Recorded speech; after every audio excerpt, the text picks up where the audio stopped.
Rise.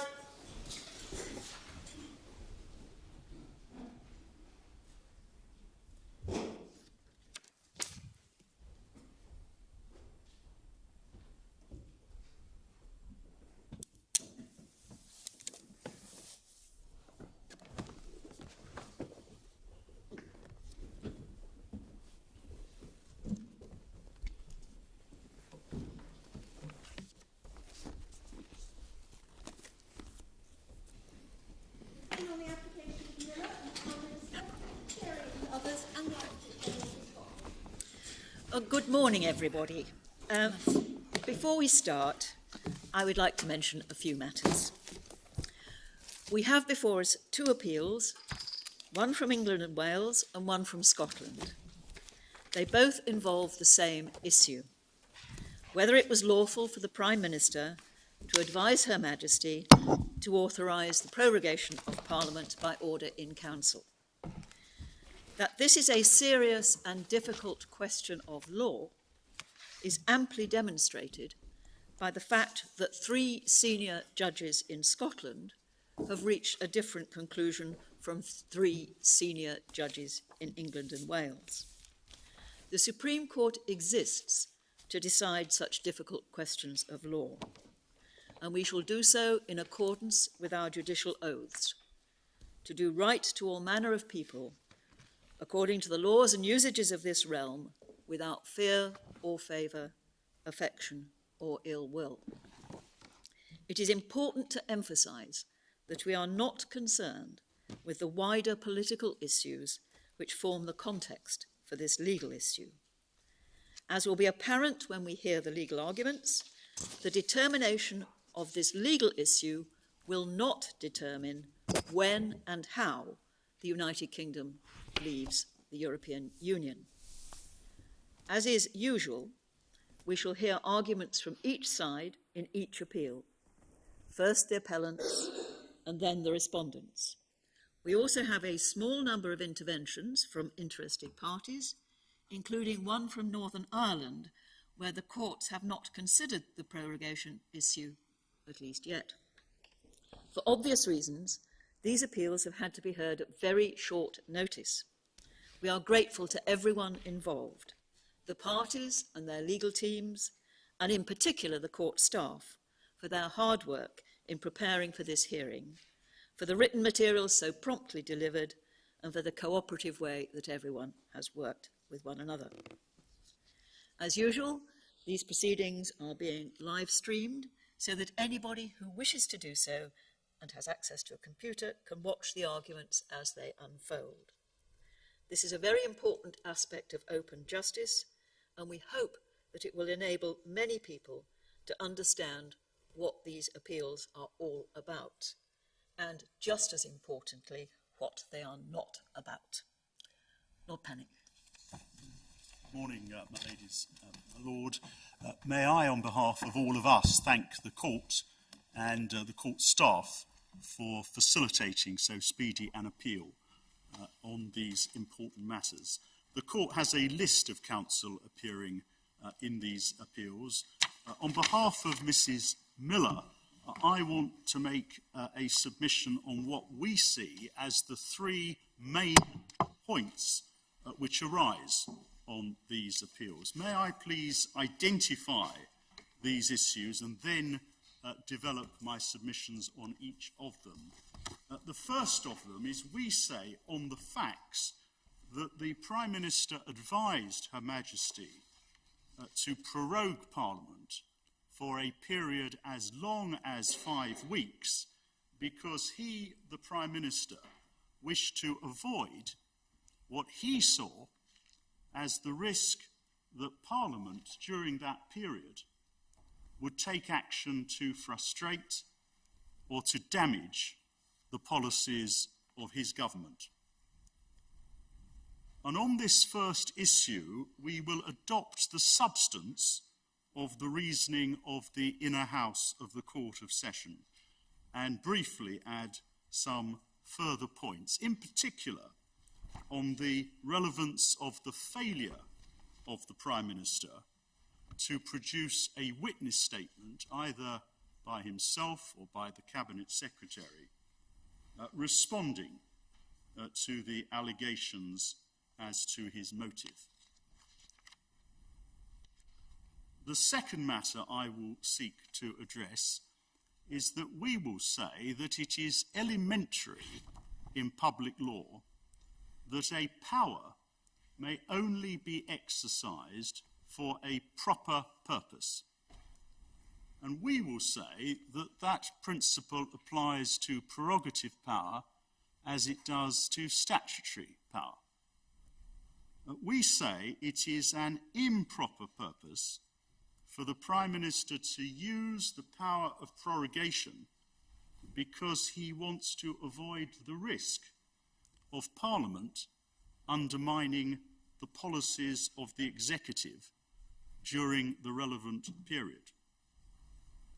And that is because under our system of constitutional law, Parliament is sovereign and the executive is accountable to Parliament. For the executive to use a prerogative power to seek to evade control by Parliament stands the basic principles of constitutional law on their head.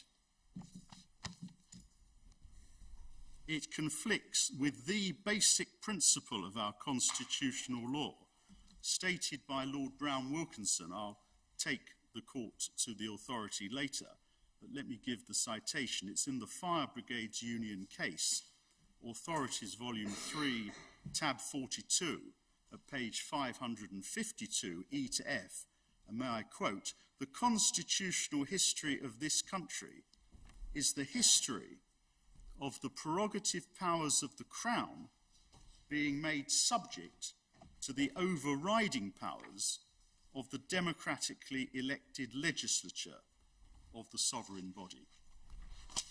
We will say that the arguments for the Prime Minister and the Advocate General assert the constitutional novelty that the powers of the democratically elected legislature are subject to the desire of the executive to avoid parliamentary scrutiny.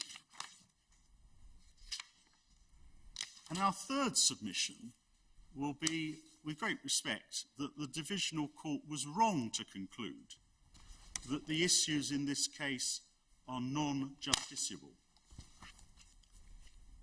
Identifying whether a power has been used for a valid purpose is a legal question. It is not a political question. It's a question for the courts, and the rule of law so demands.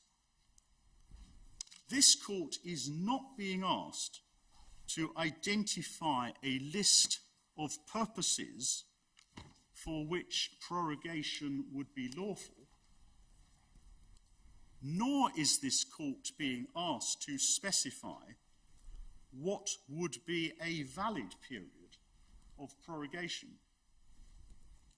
The court is being asked to answer the legal question of whether it is within the scope of the power conferred on the Prime Minister for him to exercise it for the purpose alleged.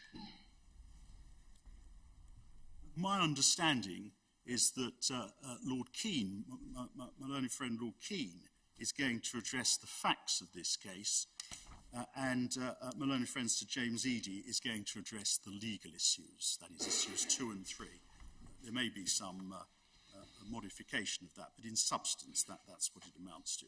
Can I also say I'm not abandoning the various other ways in which the claim has been put in the written submissions and in the points made by the interveners. And we're very grateful for all the interventions, and I have much of my submissions is derived from the points that are made in them. But I want to focus my oral submissions on what we see as the three main issues. My ladies, my lords, before I develop those 3 points, may I also indicate, by way of introduction, why we are going to say that the 3 points which are highlighted in the introduction to the written case of the Prime Minister and the Advocate General at paragraph 6 through to 9 have no substance. And they make 3 essential points. First, they say that there are no legal rules, only conventions governing the frequency with which Parliament sits and the length of time between parliamentary sessions. I emphasise we are not inviting the court to specify any such rules. Our case is that when the Prime Minister exercises his admittedly broad discretionary power to advise Her Majesty on prorogation, it is an improper purpose for him to be motivated by a wish to avoid parliamentary control over the policies of his government. The length of the prorogation in this case is important, but it is important not because a prorogation may only be for 1 week or 3 weeks. That is not our case.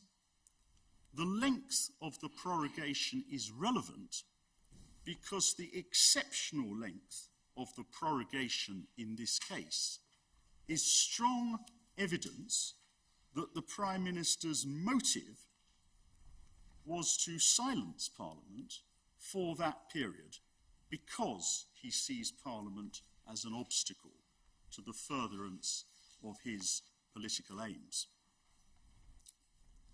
The second point emphasised by the Prime Minister and the Advocate General is that there are statutory provisions which regulate, to some extent, parliamentary sittings.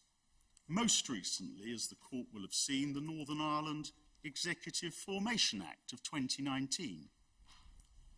Our response to that point is that none of that legislation addresses or affects the common law power and duty of this court to ensure that a discretionary prerogative power is not exercised for an improper motive. And the third point that the Prime Minister and the Advocate General emphasise is they say that this complaint is academic, their word, because Parliament was able to sit, and did sit, between the 3rd and the 9th of September, and Parliament will sit again on the 14th of October. They point out that Parliament legislated between the 3rd and the 9th of September, and if it wishes, it will be able to legislate again as from the 14th of October. Our answer to this point is twofold. First, we say if we can sustain our complaint that on the 28th of August, the Prime Minister advised Her Majesty that Parliament should be closed for 5 weeks because he was concerned that Parliament would or may damage the implementation of his policies, then that is an invalid purpose. And it is, with great respect, not for this court to seek to assess what Parliament would, may, or will do during those 5 weeks. If, as we contend, the Prime Minister acted for an improper motive, it is not now open to the Prime Minister to say that his fear was mistaken. But in any event, it is very far from academic that Parliament is unable to conduct such business as it thinks appropriate for the 5 weeks.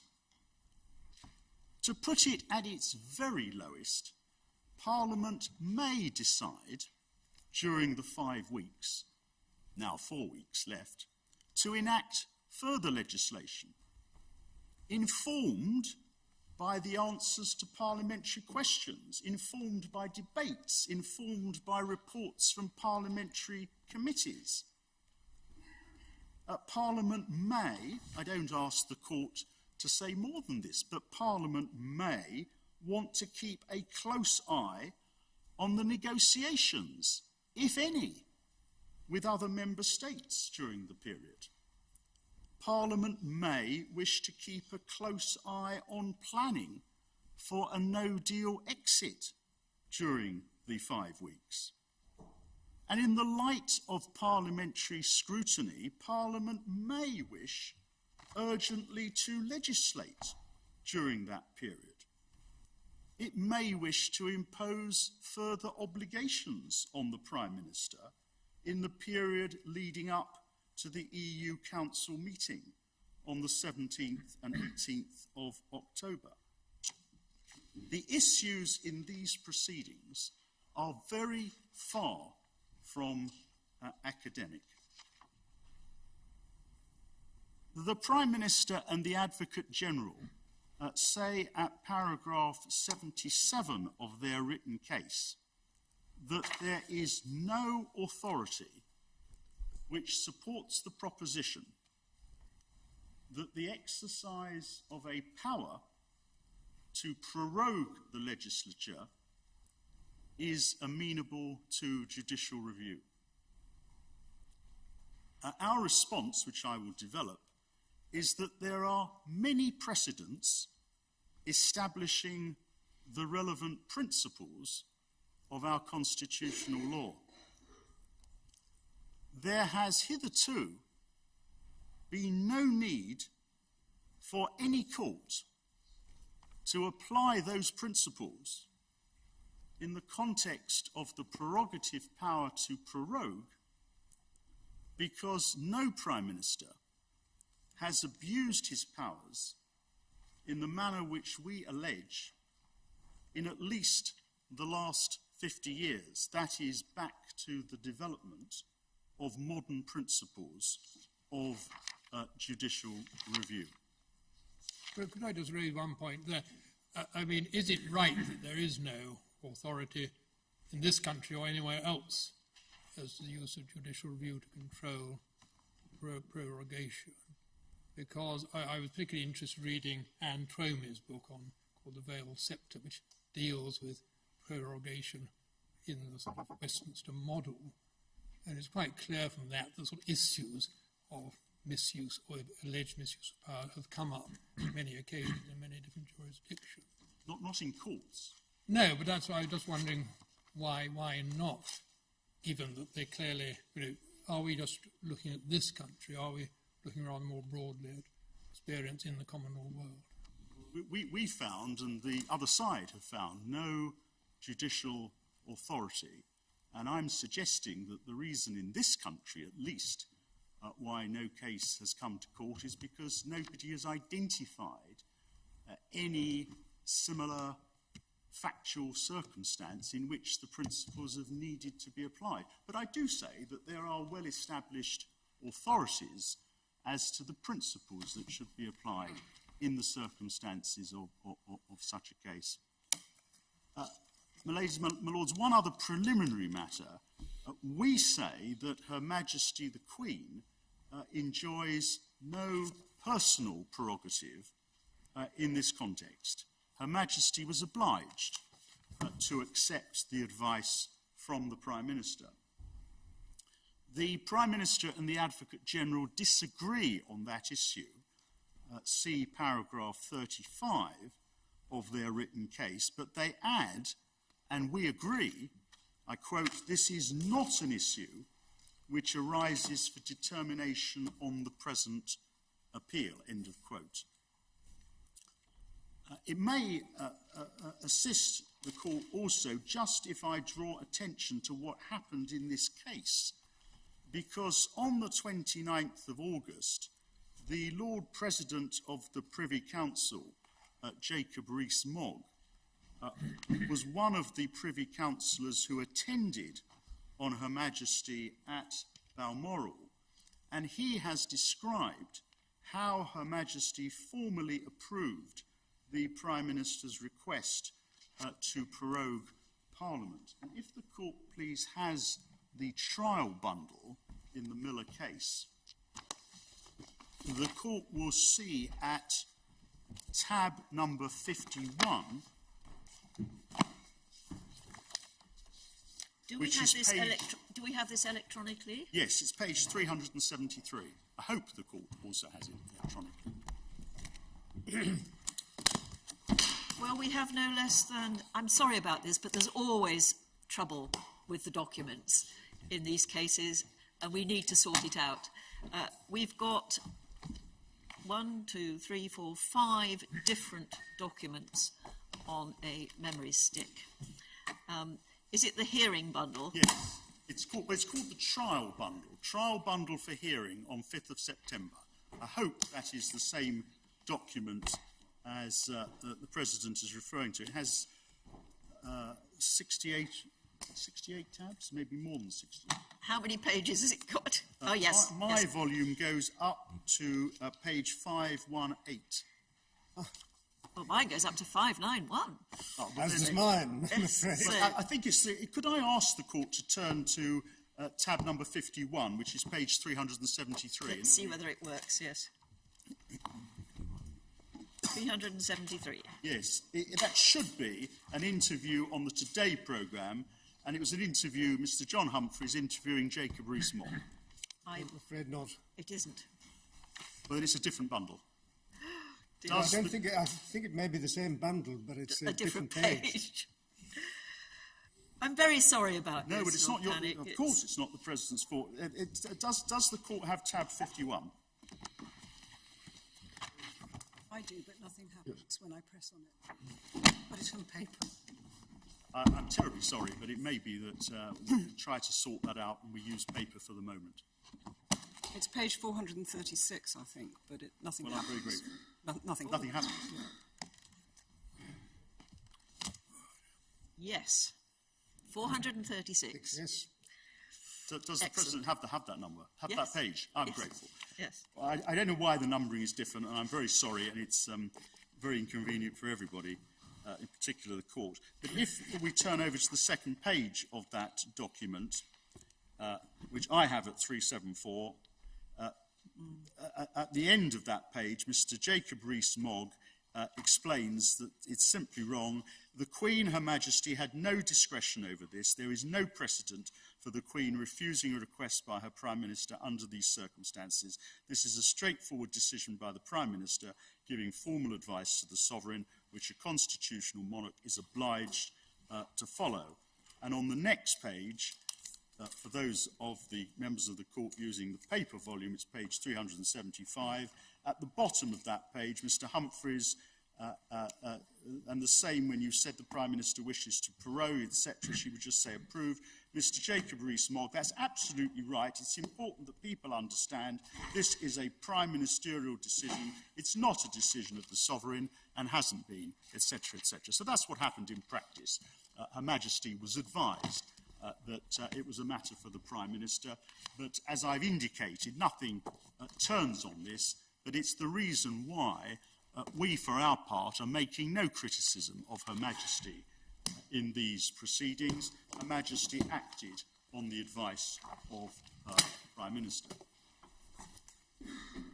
That's what I wanted to say, my lady, as by way of introduction. Can I turn to the first main issue, and that is the facts of this case. And I can be brief on this subject because we agree with the analysis by the Inner House of the Court of Session, in particular Lord Brodie at paragraph 89 and Lord Drummond-Young at paragraphs 120 to 123. And the essence of their reasoning is that the Prime Minister had made clear that he is determined that this country will leave the EU on the 31st of October, deal or no deal. The Prime Minister does not have a majority in the House of Commons for a policy of leaving, if necessary, with no deal. The Prime Minister has given no sensible reason, indeed no reason at all, for the exceptionally long period of this prorogation. And the Prime Minister, as the evidence shows, sees Parliament as a threat to the fulfilment of his policy.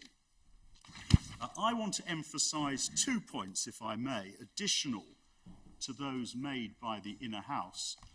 The first is that there is evidence in the form of statements by the Prime Minister himself, which shows that the Prime Minister regards Parliament as at least a potential threat to the implementation of his policies. And there are 2 interviews with the Prime Minister. The first is by Sky News, and the court will find that interview in the same trial bundle. I have it at tab 54, which is page 400. I hope the court will be able to tell me where electronically the court has it, but in my bundle, it's trial bundle tab number 54, page 400. And it's an interview, BBC, a Sky News interview with Boris Johnson by the journalist Sam Coates.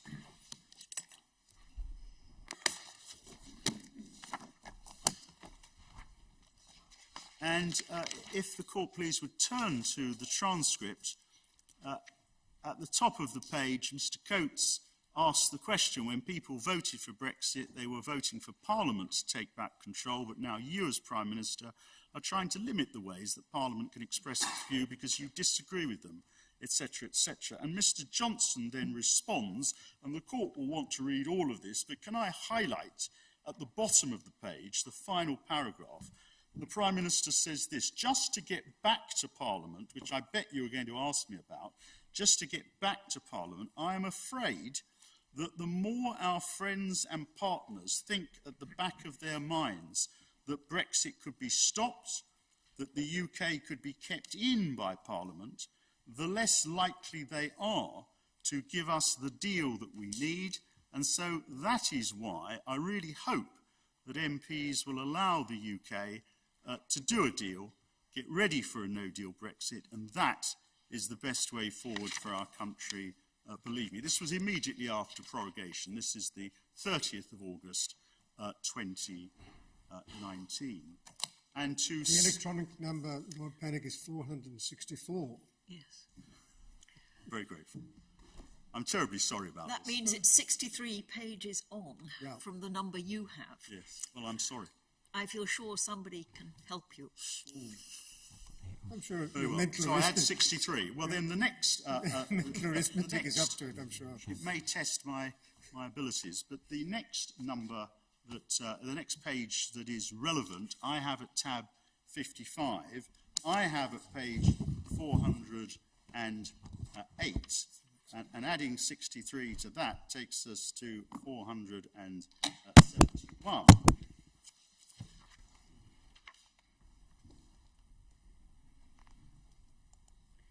And this is a BBC report, page 408 or page 471. Yep. On the second page of that, 409,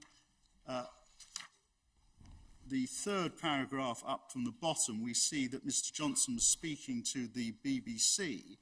And on the final page, not the final, penultimate page of this document, 473, about a third of the way down the page, there's a paragraph, he said, and that's Mr. Johnson, the best way to leave with a deal is if our friends and partners over the channel don't think that Brexit can be somehow blocked by Parliament. As long as they think in the EU that Parliament might try to block Brexit or might even succeed in blocking Brexit, the less likely they are to give us the deal we want.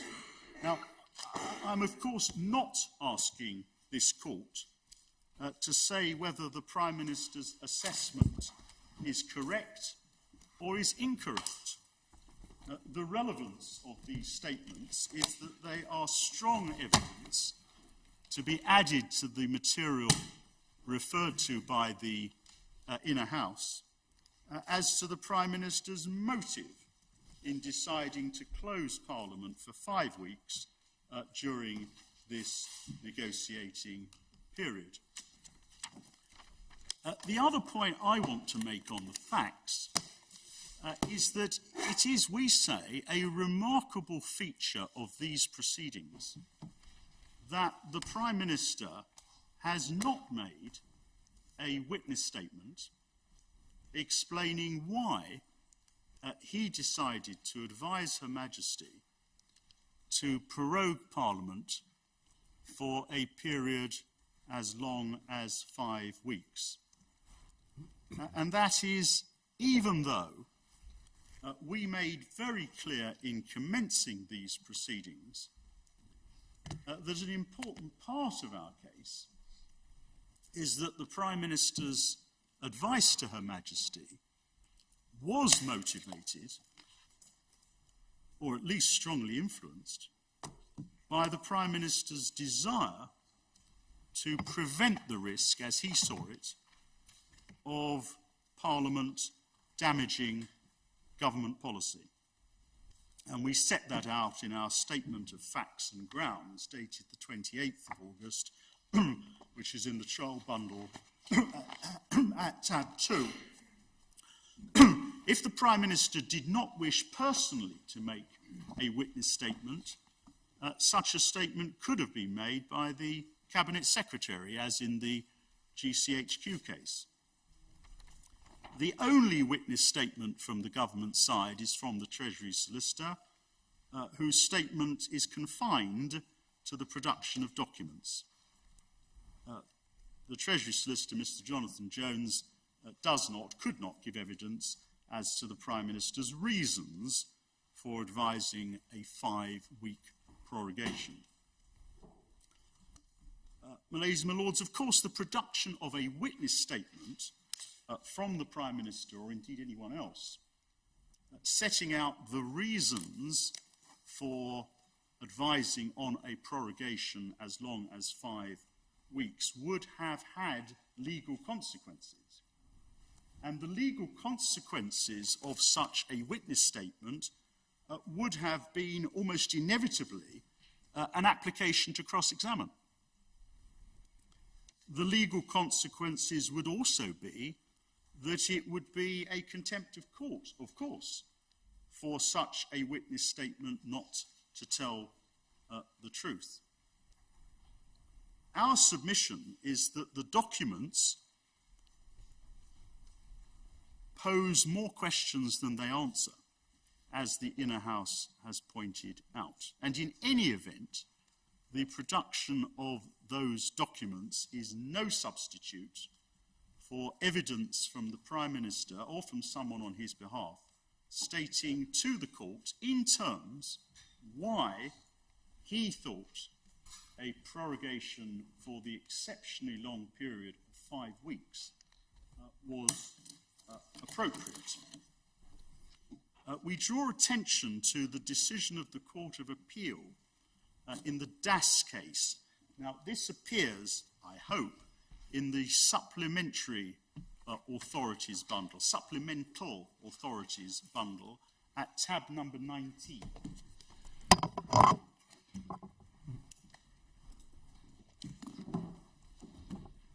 It's volume 1 of the supplemental authorities bundle, volume 1. Yes. I hope it's at tab 19. It does not have, I'm afraid, a page number.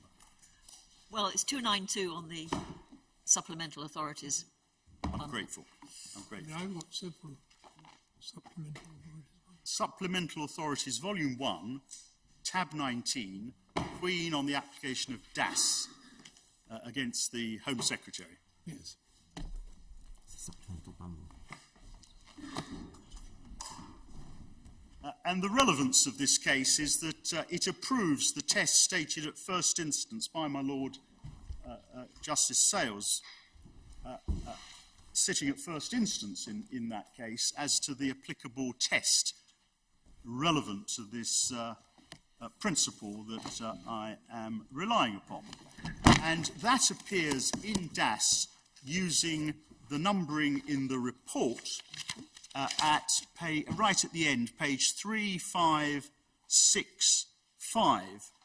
If I may... I'm afraid some of us are struggling here. I've got a supplemental authorities bundle produced by your solicitors. Yes. That goes up to tab 12. Oh dear. I've got a supplemental authorities bundle 2 produced by your solicitors, which starts at 35. Then but you want one in the middle. I do, my Lord. I'm terribly sorry. Maybe the best thing to do is if we hand up to those members of the court who, and I anticipate from the signs I'm receiving that my Lord the Deputy President is in the same position. I don't know whether, and so we need a number of copies, please, urgently, of the DAS. Can we just have DAS? Can we just have tab number 19? I'm terribly sorry about this. I've got it. What page? 35. It's within the report, 3565. With the assistance of the we don't have electronic pages. Tab 19 of the supplementary authorities bundle. The updated supplemental authorities bundle. They're just coming here. You've got the updated supplemental authorities? Should be updated. Take it to the President first.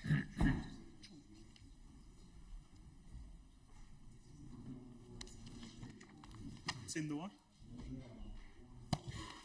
1481 in the cherry bundle. Yes, it's also in the in bundles authority in the cherry. 1481. Ah, yes. Number 13. Yes, I have that. Volume. It also appears at Authorities, Volume 1, tab 13. Yes. Grateful.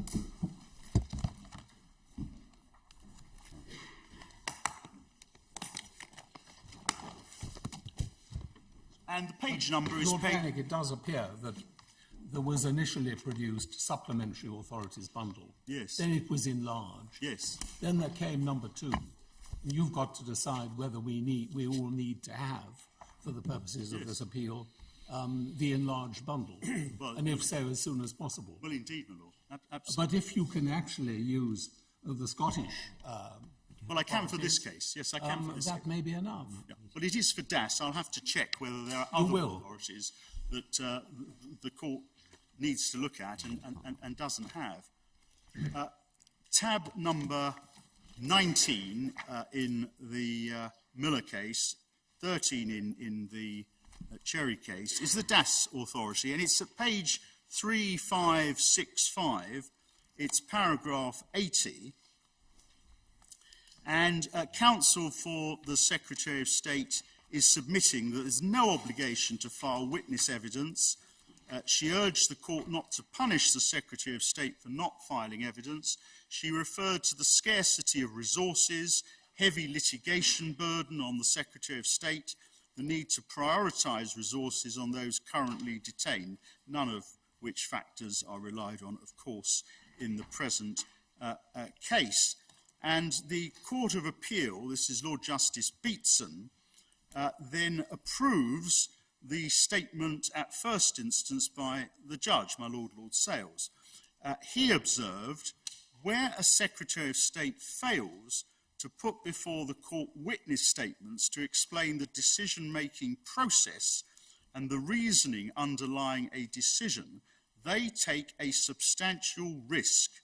In general litigation, where a party elects not to call available witnesses to give evidence on a relevant matter, the court may draw inferences of fact against that party. The basis for drawing adverse inferences of fact against the Secretary of State in judicial review proceedings will be particularly strong, because in such proceedings the Secretary of State is subject to the stringent and well-known obligation owed to the court by a public authority facing a challenge to its decision. In the words of Lord Walker for the board in the Belize case, to cooperate and to make candid disclosure by way of affidavit of the relevant facts, and so far as they're not apparent from contemporaneous documents which have been disclosed, the reasoning behind the decision challenged in the judicial review proceedings. And we rely on that statement of principle. We say that at best from the Prime Minister's point of view, the documentary material, that is the material referred to by the Inner House and the statements to broadcasters to which I have referred, are at best from the Prime Minister's view ambiguous about whether his concern about Parliament potentially damaging negotiations was his motive, or an important part of his motive, for advising on an exceptionally long prorogation.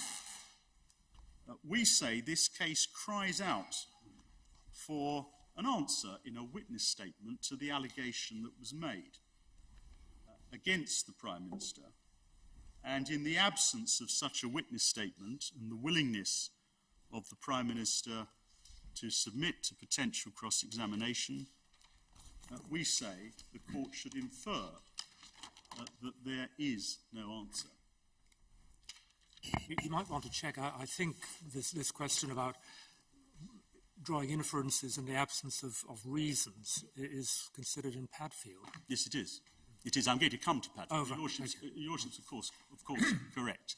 There are many cases where this point has been addressed. I was also going to mention the GCHQ case, where, of course, issues were raised about national security, whether or not the decision of the then Prime Minister to remove the right to trade union representation at GCHQ without consultation because of national security considerations was the subject of witness evidence. It was the subject of an affidavit from the Cabinet Secretary, and the appellate committee in that case, notwithstanding the very sensitive subject matter, made it very clear that the government needed to produce evidence to support their claim that there were national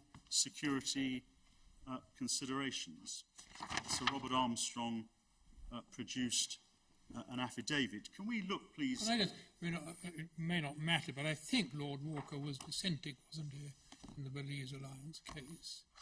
And, I mean, you said for the board, I think he was dissenting.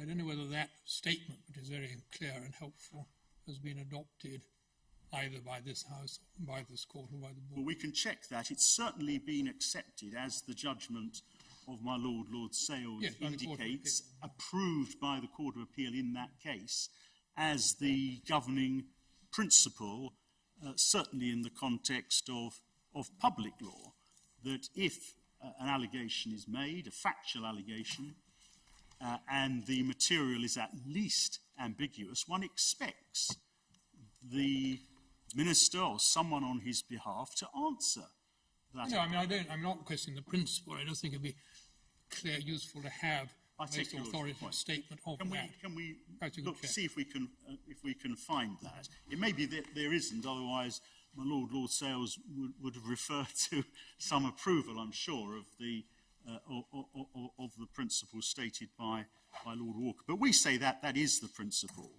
Can I show the court, please, the GCHQ case? That is in the Miller Bundle of Authorities, Volume 1, and it appears at tab number 11.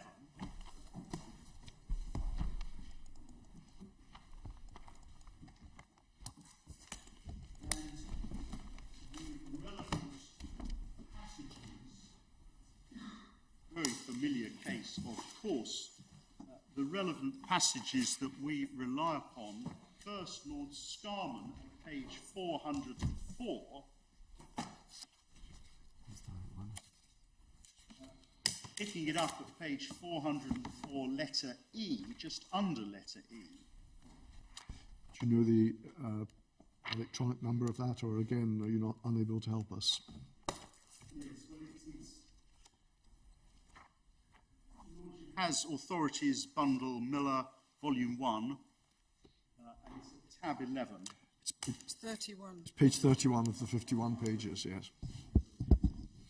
And if the court returns using the internal numbering at page 404, internal numbering, because I'm afraid I don't have the electronic numbering, page 404, just under letter E, Lord Scarman says the point of principle in the appeal is as to the duty of the court when in proceedings properly brought before it, a question arises as to what is required in the interests of national security.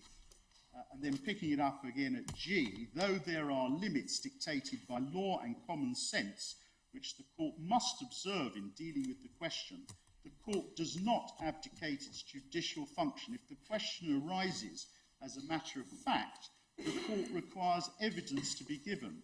If it arises as a factor to be considered in reviewing the exercise of discretionary power, evidence is also needed so the court may determine whether it should intervene to correct excess or abuse of the power.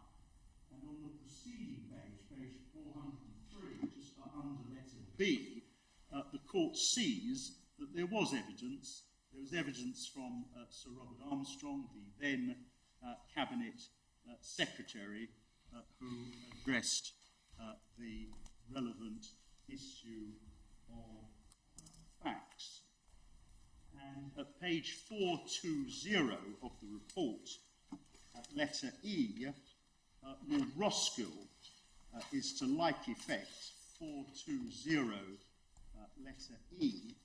The courts have long shown themselves sensitive to the assertion by the executive that considerations of national security must preclude judicial investigation of a particular individual grievance.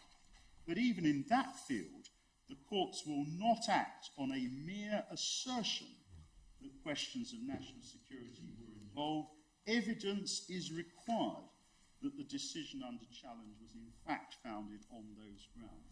That principle exists is, I think, said Lord Roskill, beyond doubt. And then he goes on to the merits of the matter. So we respectfully submit that on the facts of this case, the Inner House was correct in its analysis and conclusion as to the motive of the Prime Minister. Their conclusions, we say, are supported by the Prime Minister's own public statements as to his concerns as to what Parliament may do, and the court, in addition, should be prepared in the circumstances of this case to draw an inference from the absence of any evidence on the government side by way of witness statement as to the answers to the allegation from the Prime Minister, or indeed from the Cabinet Secretary on his behalf. We submit that on all the material, the court should conclude that but for the Prime Minister's wish to avoid parliamentary control, he would not have recommended to Her Majesty a prorogation for a period as long as 5 weeks. But he would have recommended a substantially shorter period in order to allow for a Queen's speech, the closing of one session, the opening of another, as had occurred on every occasion, that is a shorter prorogation, on every occasion in the last 40 years. If the court accepts our submission that there was here an improper motive, it is for the Prime Minister to satisfy the court that it was not material to the decision that he took, and he can't do that in the absence of any affidavit or witness statement. That's what I want to say in answer to the first part of the case. Lord Keane, of course, will respond for the government by way of answer to the decision of the Court of Session, and my friend Mr. O'Neill will have the opportunity to address the points that Lord Keane made. But that's what I want to say in opening on that part of the case. Can I turn to the law? The second part of my submissions concerns our contention that for the Prime Minister to advise Her Majesty to prorogue Parliament for a period of 5 weeks in order to avoid what he saw as the risk of Parliament undermining his negotiations is to use the prerogative power for an improper purpose. And we say it's well established in public law that a power conferred on the executive may only validly be used if it is for a proper purpose. Excuse me for my apologies.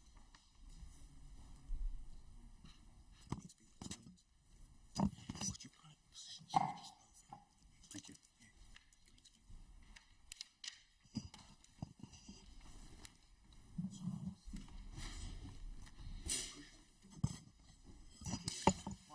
No, not at all, thank you. And this is a principle which can be traced back to the 17th century and traced back in modern times to Padfield. The matter is addressed by the learned authors of De Smith, which I hope the court will find in supplementary authorities at tab 16, although that too may not...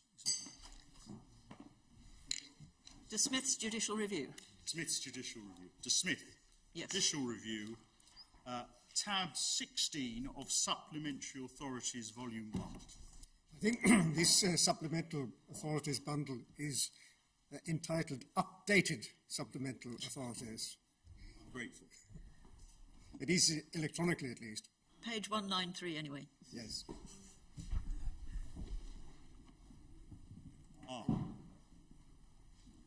There is apparently, I'm told, an envelope that some members of the court may have with the updates. That may be the answer. Yes, because I had DAS, but I'd opened the envelope, so possibly that's the explanation. I appreciate some members of the court may not have appreciated that there are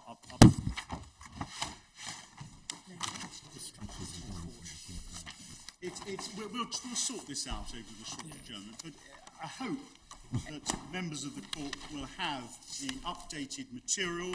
It's tab number 16 of the Supplementary Authorities, Volume 1. I'm grateful. That's the answer.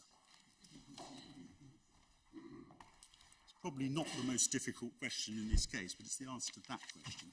Supplementary well spotted by the young lady behind Indeed, you. I'm very grateful to Emily from Mishkons.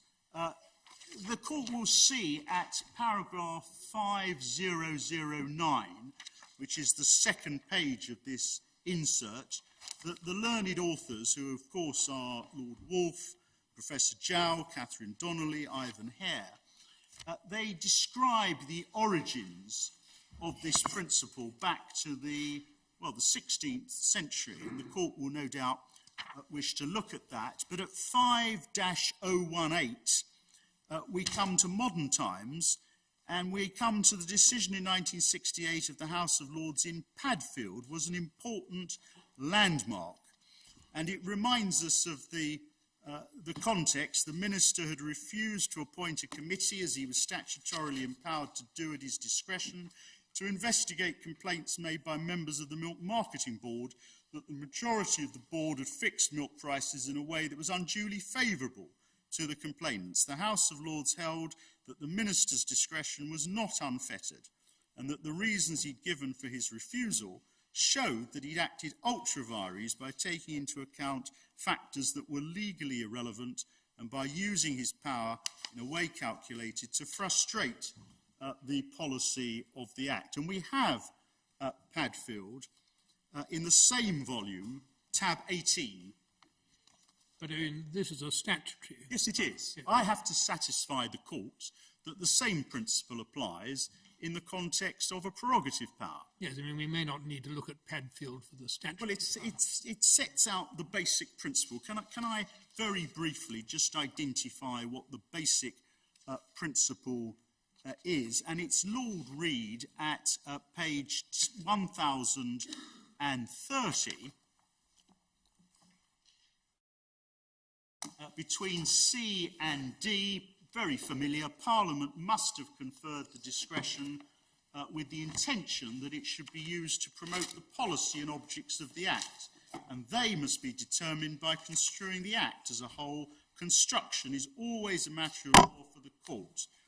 If the minister, by reason of having misconstrued the Act or for any other reason, so uses his discretion as to thwart or run counter to the policy and objects of the Act, our law would be very defective if persons aggrieved were not entitled to the protection of the court, so it is necessary first to construe the Act.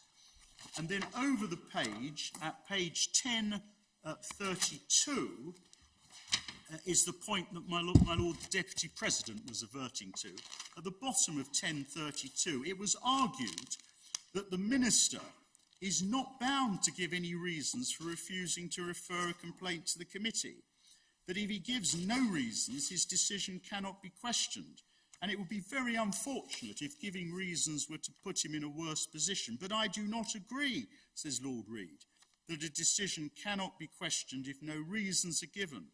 If it is the Minister's duty not to act so as to frustrate the policy and objects of the Act, and if it were to appear from all the circumstances of the case that that has been the effect of the Minister's refusal, then it appears to Lord Reid that the court must be entitled to act.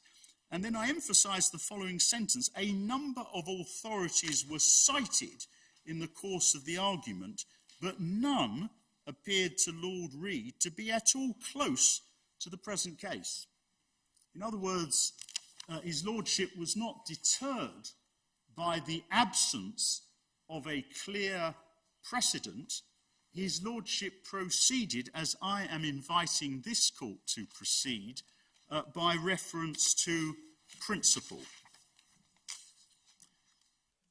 The speeches of the other members of the appellate committee were to like effect, and without taking the court through them, they were Lord Hodson in particular at 1049 E to G, Lord Pearce at 1053G to 1054A, and Lord Upjohn at 1061E to 1062A. It might be said that there is there's a different nuance here from the passage that you cited from Mr. Justice Sales, that rather than drawing an analogy with a failure in ordinary proceedings to lead an available witness, and therefore being inclined to draw an adverse inference against a party, it's put here more in terms of looking at all the circumstances and deciding what inference should reasonably be drawn. Yes, but in my submission, the absence of a witness statement that addresses what is otherwise at least a strong prima facie case is a relevant consideration for the court to address. Public law has moved on in my submission since 1968. The approach in 1968 was that the minister cannot simply say, I have no duty to give reasons.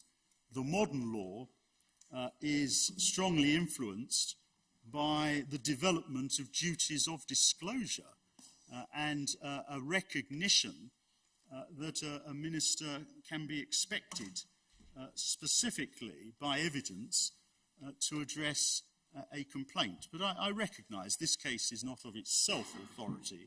But it's also interesting, isn't it, that Lord Reid was speaking of if it were to appear from all the circumstances of the case that had been the effect of the minister's refusal to do what he should have done. Yes, indeed. One looks at the consequences of what is happening. It's the purpose and the effect are both relevant in this context. And if the inevitable effect is to frustrate the operation of parliamentary procedures, that assists in identifying the motive of the minister. But might it be unlawful if the effect was to do that, even if that was not determined to be the motive?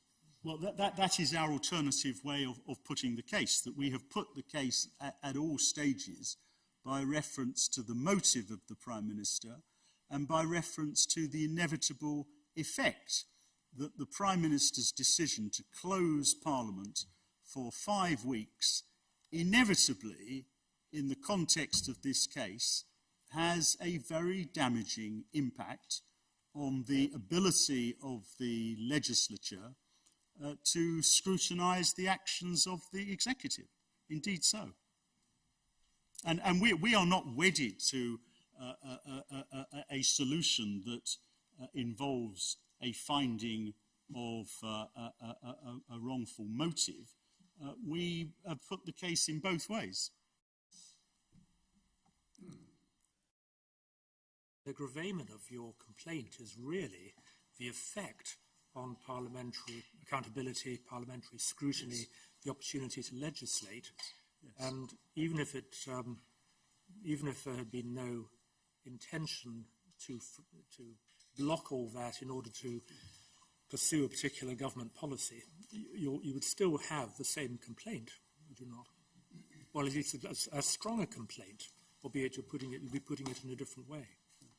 Well, one can put it either way. At its very lowest, the Prime Minister's decision to prorogue for a period as long as 5 weeks prevents Parliament from performing its scrutiny functions over the activities of the legislature. It means Parliament cannot legislate and it cannot inform itself for the purposes of legislating by the asking of parliamentary questions, by holding parliamentary debates, by the reports of parliamentary committees, all at a time when we say it is self-evident that Parliament will or may wish to carry out such activities. Do we have evidence about questions being put and not being answered as a result of the prorogation?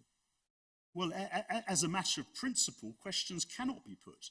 Once Parliament is prorogued, it is simply not possible for parliamentary questions, written or oral, to be tabled. But were any tabled and not answered?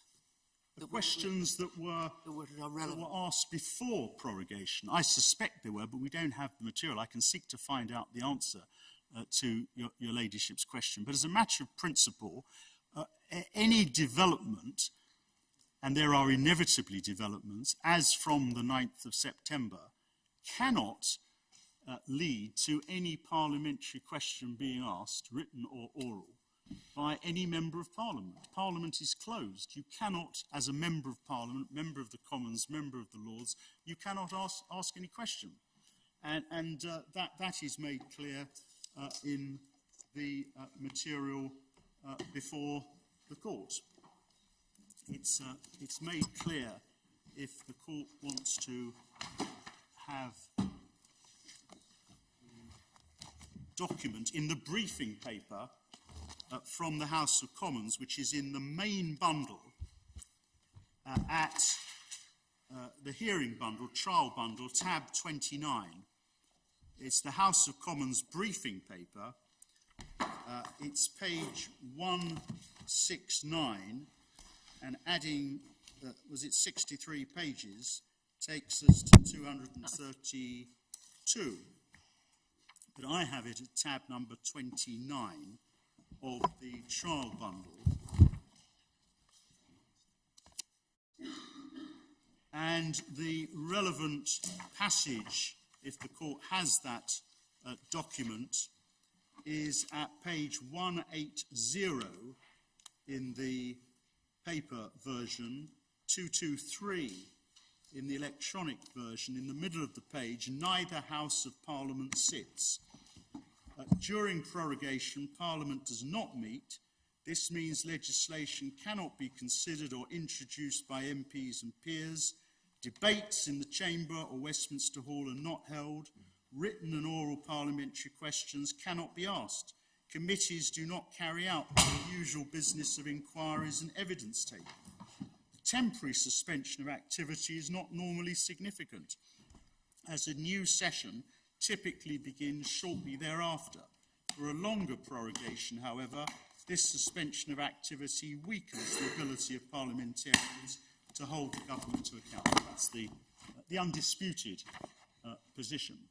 There will inevitably, thinking about your ladyship's question, there will inevitably have been parliamentary questions that were pending on the 9th of September, which will not have been answered and will not now be answered until the 14th of October. But the point I emphasise is that Parliament is prevented from responding to whatever developments there may be, and it's not difficult to see that there are and will be developments as from the 9th of September. Do we have evidence of what other business was lost? I mean, there were a number of bills. Yes, there were. Is there evidence about we can try to find that for the court. Some of those bills, I accept, will be reintroduced once Parliament resumes. So that's not an aspect you rely on particularly? Well, it's not in the forefront of my submissions. The forefront of my submissions is that in the circumstances of this case, we say the plain effect of the Prime Minister's decision that Parliament will not sit for 5 weeks is to prevent Parliament from performing its scrutiny functions, which include legislation, in response to whatever developments there are not. But an important part of this case is the distinction between Parliament adjourning, going into recess, Yes. And prorogation. Absolutely. And an important feature of prorogation is that in most circumstances, bills that are currently under consideration are lost. Precisely so. And it would be of great interest to us to know which bills were lost. We can find out.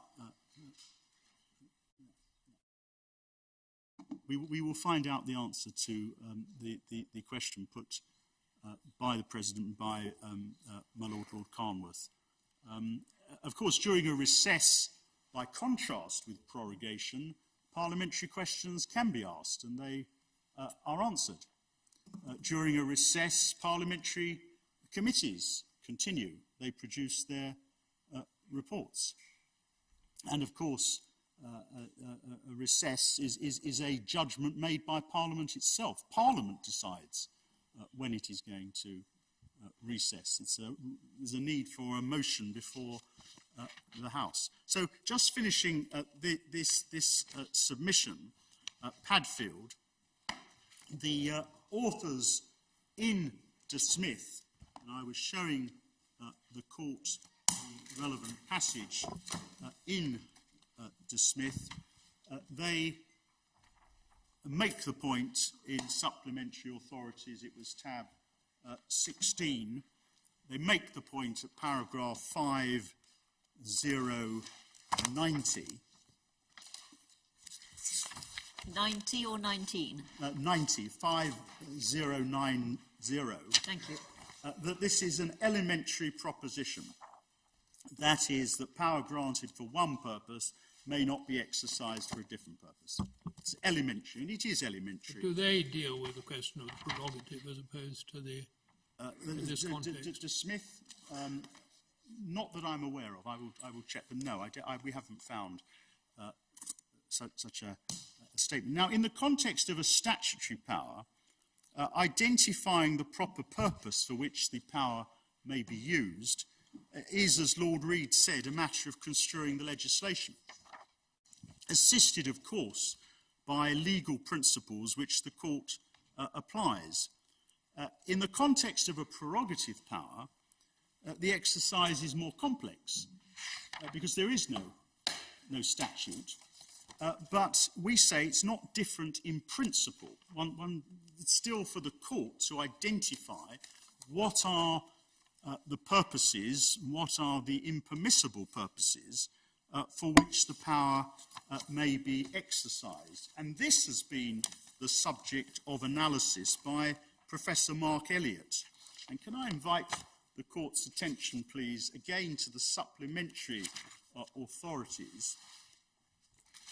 And it's at tab number 15 of the supplementary authorities, and it's the analysis by Professor Mark Elliott, published on the 12th of September, relating to this case, and it's in the light of the judgment of the Divisional Court. And if the court, please, goes to the second page of this document, in the first new paragraph, Professor Elliott has dealt with justiciability, to which I'm going to come. And he says, once the starting point is clearly established, other crucial matters follow. First and importantly, is the widely recognised principle that no government legal power is unfettered.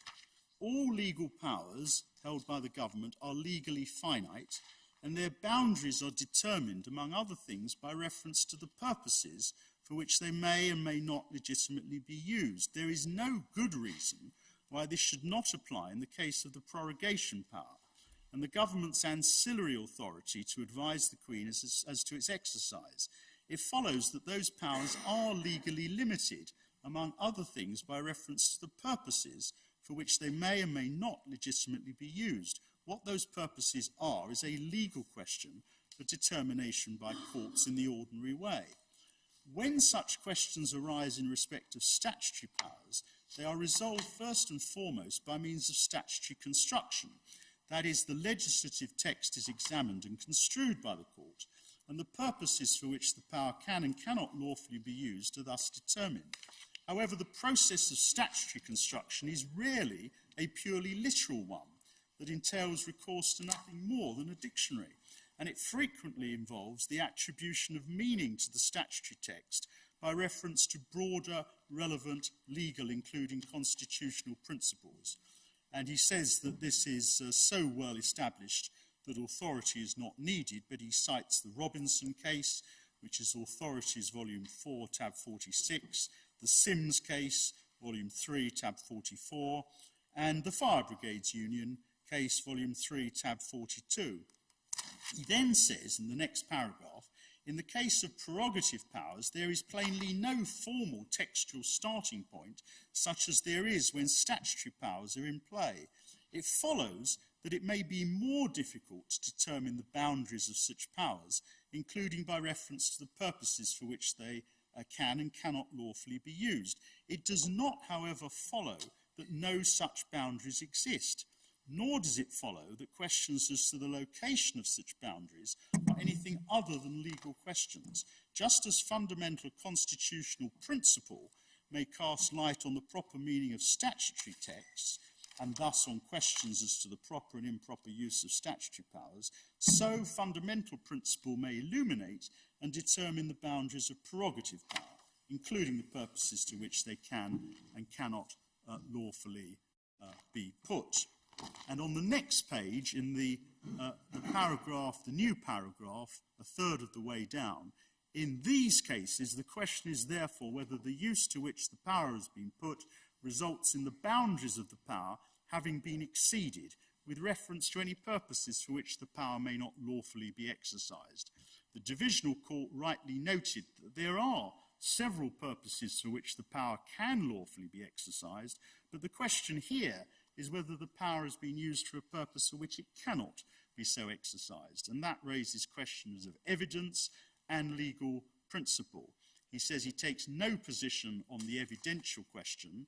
Two legal questions then arise. Is the stymieing of Parliament, that's the inner sessions, the inner house's phrase, is it a purpose for which the prorogation power can lawfully be exercised, and is dealing with this matter something that the court can legitimately do, or are the issues non-justiciable?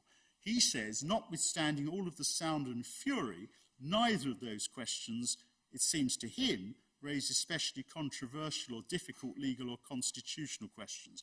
The first question falls to be answered by reference to fundamental constitutional principle, and one such principle is the representative nature of democracy in the UK and institutional arrangements, including executive accountability to Parliament, that are thereby necessitated. Recourse to such principle in determining the limits of the power should hardly be a controversial step, nor should the conclusion that it is incompatible with the nature of parliamentary democracy for the executive to have a legally unfettered power to suspend the operation of Parliament to shield the executive from parliamentary scrutiny. And that's our case. We say... I mean, it doesn't... Interesting enough, even someone as knowledgeable on this subject, Professor Elliott, doesn't have any authority to support what he says. He just says it. No, he says it's constitutional principle. His argument is that just as a statutory power... Yes, I mean, I understand the argument, but it would be comforting to have some authority. I mean, the only case where I think we'd have to consider this was Sanderford. Well, we'll come to that. But the difficulty is to the absence of occasions in which prerogative powers have been used with the purpose or with the inevitable effect of undermining a basic constitutional principle, that is here parliamentary sovereignty. It has not occurred. And just as in the Padfield case, Lord Reid said his lordship was not deterred by the absence of a precise precedent, my submission to this court is that it should not be deterred. It should apply fundamental principle. And there are two. The fundamental principle that no power enjoyed by the executive may be used with the purpose or with the effect of undermining fundamental principles of law. And the second limb of the argument is that it does undermine, either as a matter of purpose or as a matter of inevitable effect, a fundamental principle of our constitutional law, which is that the executive is answerable to Parliament. And here, the purpose and or effect of the decision is to remove such accountability, such scrutiny, at a vital time. It's not just Professor Elliott who makes these points. The other leading, I would submit, academic authority of relevance in this area is Professor Craig of Oxford University, and his analysis is in the same bundle, tab 13. Could I invite the court's attention, please, to tab 13, Professor Paul Craig, Professor of English Law at Oxford University. And I commend all of this to the court, but can I just emphasise at tab 13, the second page, in the middle of the page,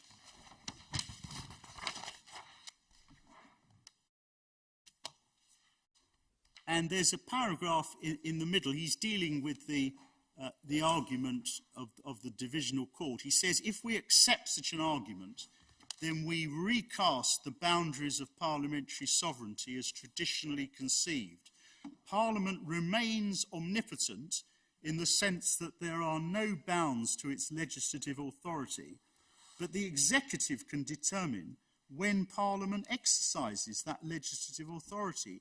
It can choose to prorogue Parliament whenever it wishes, including in order to prevent Parliament exercising its voice through legislation or otherwise, merely because the executive believes that what Parliament might do is undesirable. The executive's decision in this respect is legally unchallengeable, irrespective of the ground on which the prorogation decision is based. If this represents the law, says Professor Craig, then every textbook, article and essay on constitutional law has missed this crucial qualification to the sovereignty of Parliament. So Professor Craig puts it the other way round.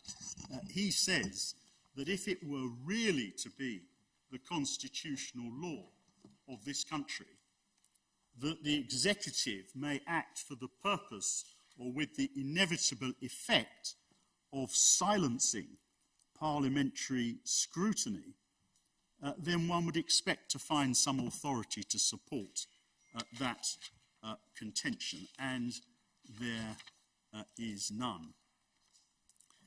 We therefore submit both, as I say, that it's a basic principle of law that public powers may only be validly exercised where they are not intended, do not have the effect of undermining constitutional principle. And we say here that either the purpose of the Prime Minister or the inevitable effect of his decision is to silence Parliament unnecessarily, because it doesn't need to close for 5 weeks in order for there to be a Queen's speech, and undermine constitutional principle. What is the principle? Well, it's a principle of common law as to parliamentary sovereignty. Can I take the court, please, to the first Miller case, which is in Authorities Bundle number 2. And it's at tab number 29. Main Authorities Bundle for Miller. Bundle 3, tab number 29.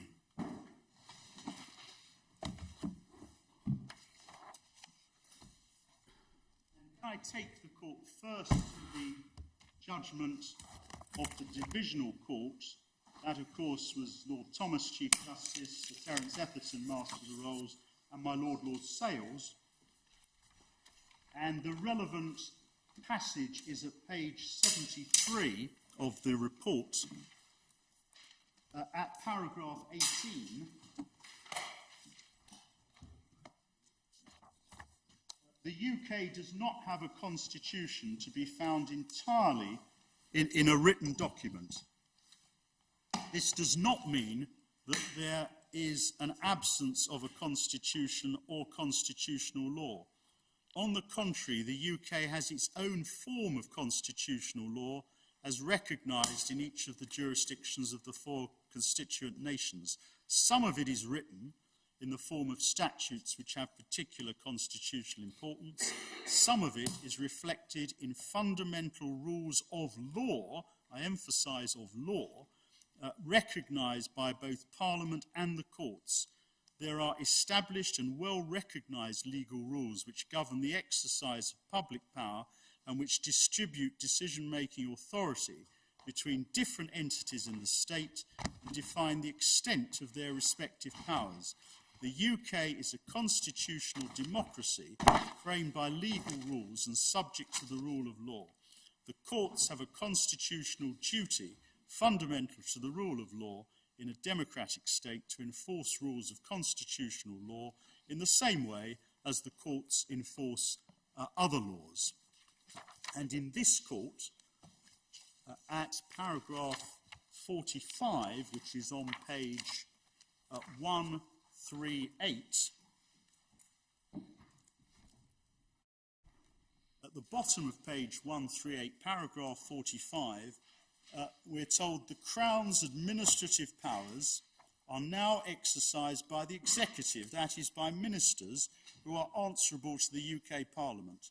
However, consistently with the principles established in the 17th century, the exercise of those powers must be compatible with legislation and the common law. The court added at paragraph 90, which is on page 152, just above letter C, bearing in mind this unique history and the constitutional principle of parliamentary sovereignty, it seems most improbable that those two parties, that's Parliament and the courts, had the intention or expectation that ministers, constitutionally the junior partner in that exercise, could subsequently remove the graft without formal appropriate sanction from the constitutionally senior partner in that exercise, Parliament.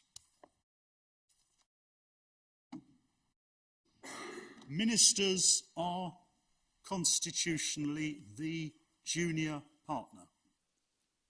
And the real issue in this case is whether the junior partner may lawfully remove the scrutiny of its activities by the senior partner, either with the motive or having the effect of removing such scrutiny on vitally important questions. There is, of course, a good constitutional law reason why ministers are the junior partner and Parliament is the senior partner. And that is explained by Lord Hoffman for the board, for the majority of the board, in the Banku case, which appears in Authorities Volume number 2 at tab number 23. This was the Chagos Islands case, which is very familiar to the court, and the relevant passage in Banku, it's volume 2 of the Authorities volume for Miller, tab number 23. The relevant passage is paragraph 35, which appears at page 482.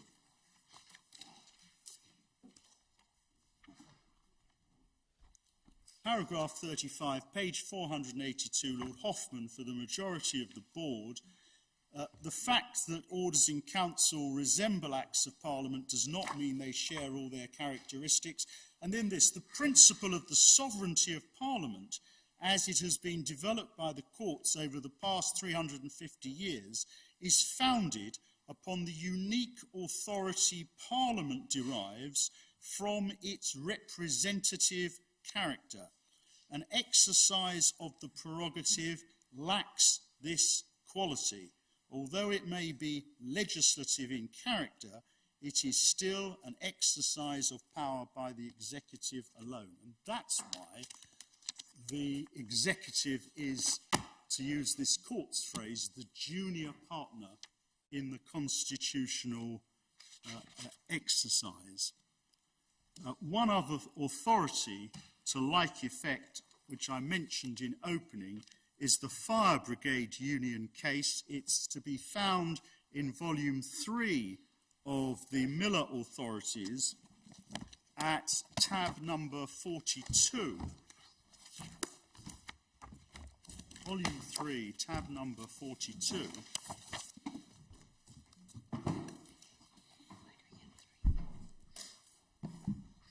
And the relevant passage is at page 552.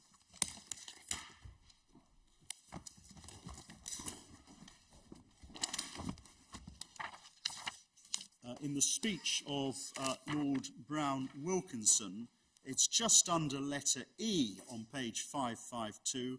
The constitutional history of this country is the history of the prerogative powers of the Crown being made subject to the overriding powers of the democratically elected, and I emphasise those words, democratically elected legislature as the sovereign body.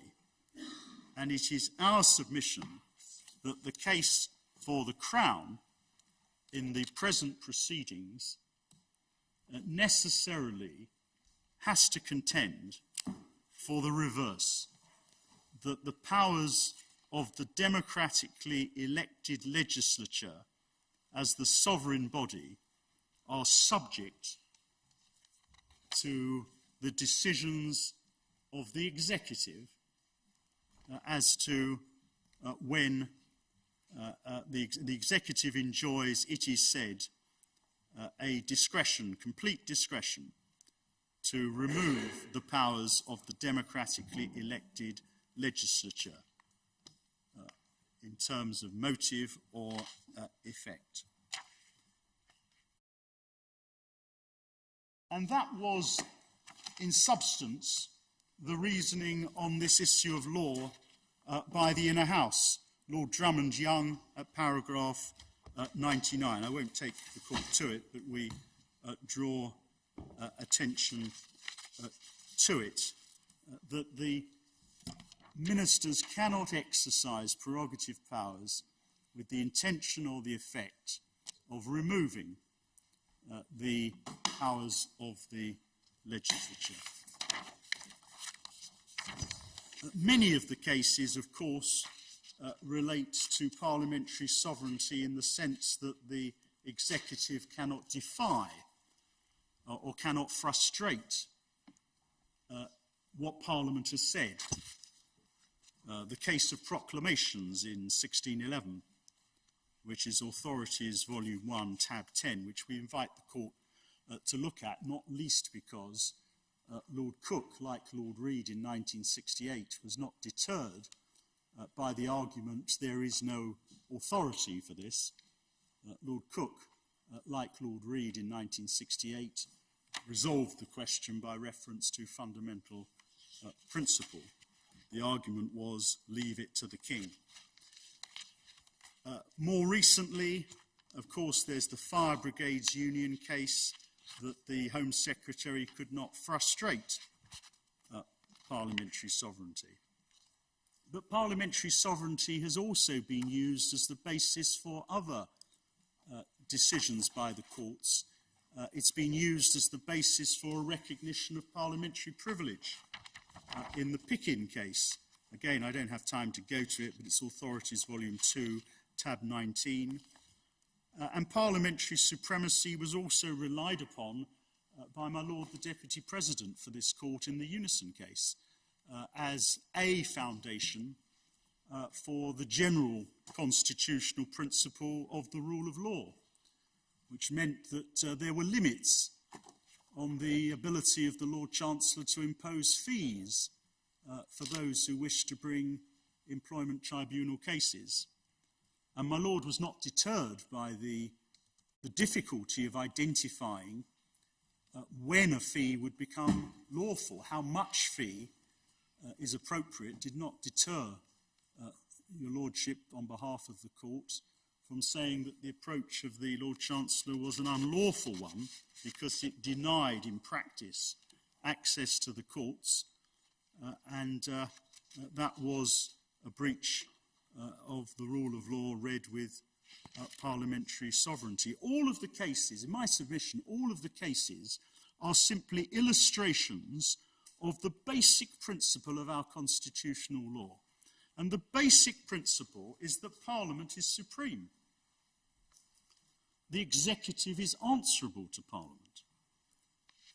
And this legal concept of parliamentary sovereignty is not confined to cases where the executive ignores or frustrates an act of Parliament.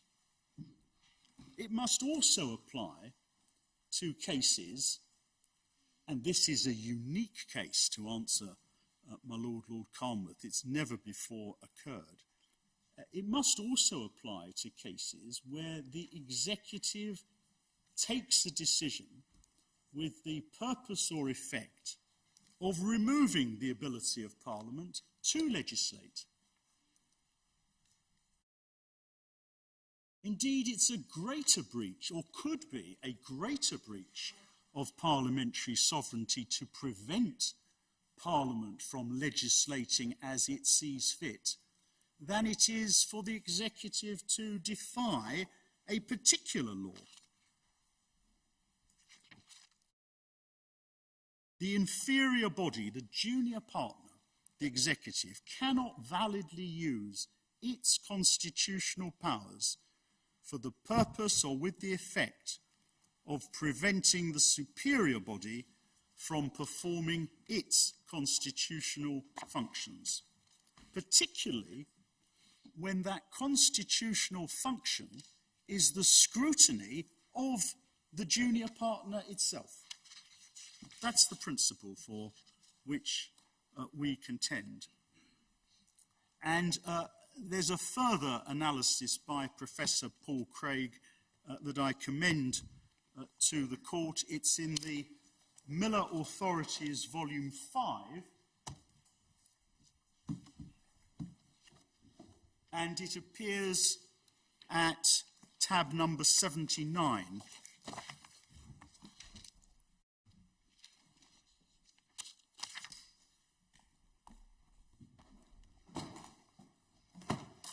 This was published on the 31st of August by Professor Craig, tab number 79 of Volume 5.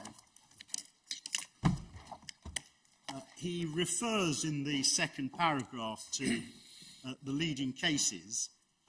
In the fourth paragraph, he says, the salient issue in relation to prorogation is whether the Prime Minister's discretionary power should be limited pursuant to the principles underlying the case law set out above.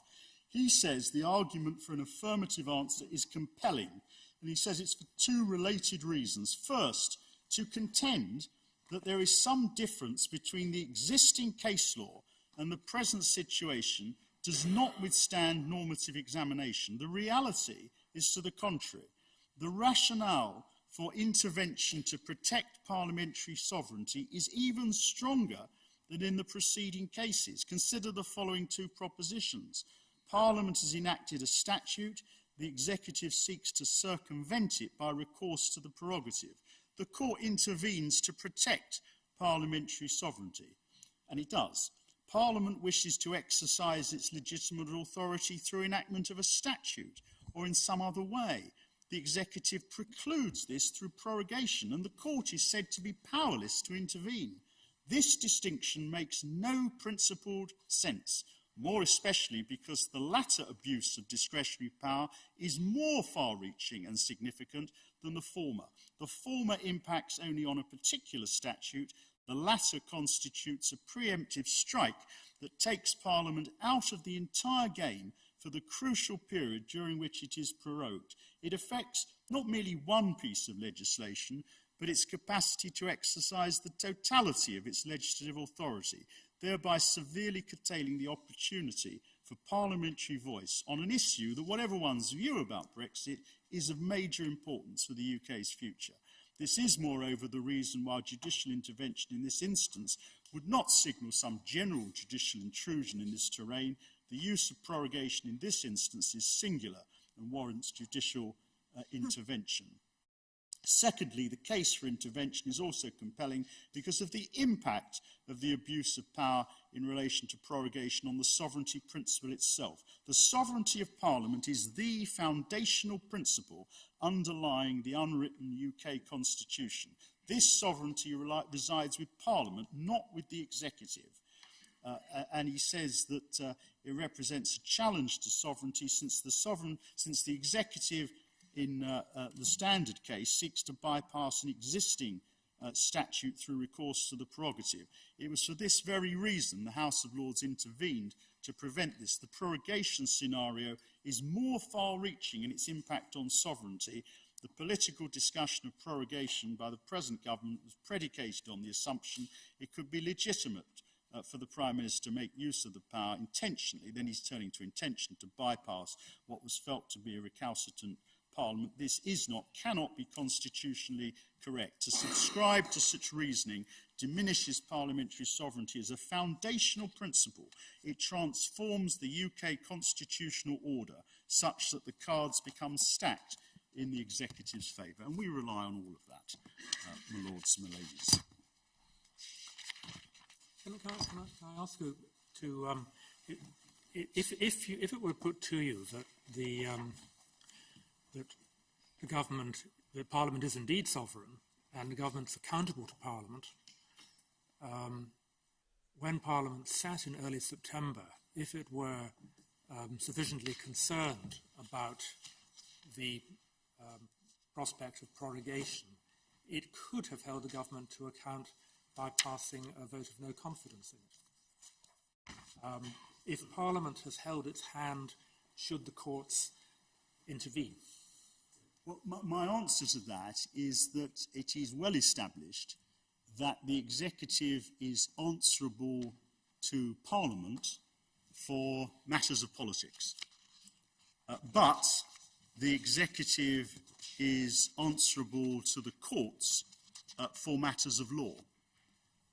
And I respectfully submit that this court is simply not concerned with whether or not the Prime Minister could command the confidence of the House of Commons, whether a vote of no confidence could have been brought, what the consequence of it might have been. That is, in my submission, no answer with respect to the accountability of the Prime Minister to this court for the legality of his conduct.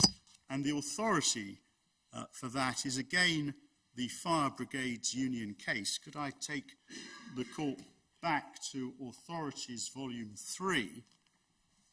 It's at the Miller Authorities Volume 3. It's at tab number 42.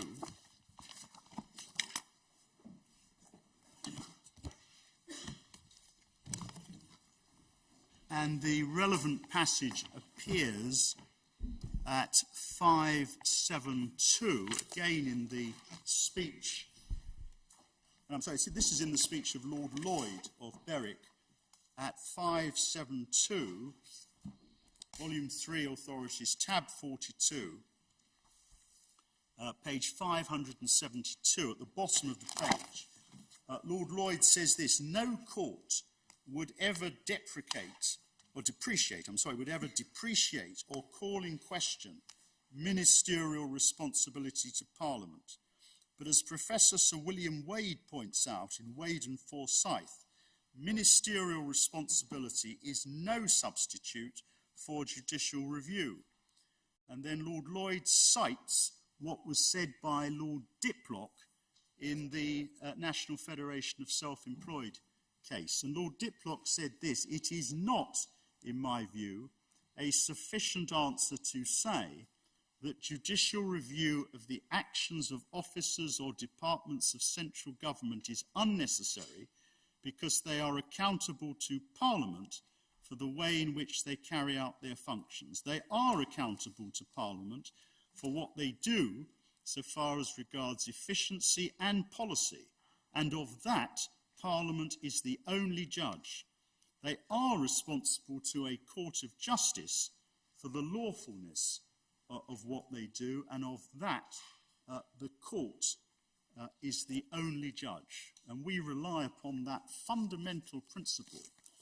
And I respectfully submit that if that argument were to be advanced against me, that Parliament could have expressed its dissatisfaction with the vote of no confidence, it is to blur the arguments of policy with the arguments of law. It is simply no answer to our submissions if they otherwise be correct. And if I'm able to show that the Prime Minister's advice to Her Majesty was unlawful, it is no answer that there could have been, in this or in any other case, a political solution. Indeed, that could always be the answer to a judicial review. It could be said in the Unison case, in the GCHQ case, in the Miller case. The Prime Minister is answerable to Parliament. But that, in my submission, legally is quite irrelevant if and to the extent, as is here the case, the issue is a question of law. You also seek to say that the consent of the sovereign would have been required if Parliament had limited the government's... Your Ladyship is completely correct. That, of course, would not be an answer to the question put to me, however, by the Deputy President, because the consent of the sovereign would not have been required for a vote of no confidence.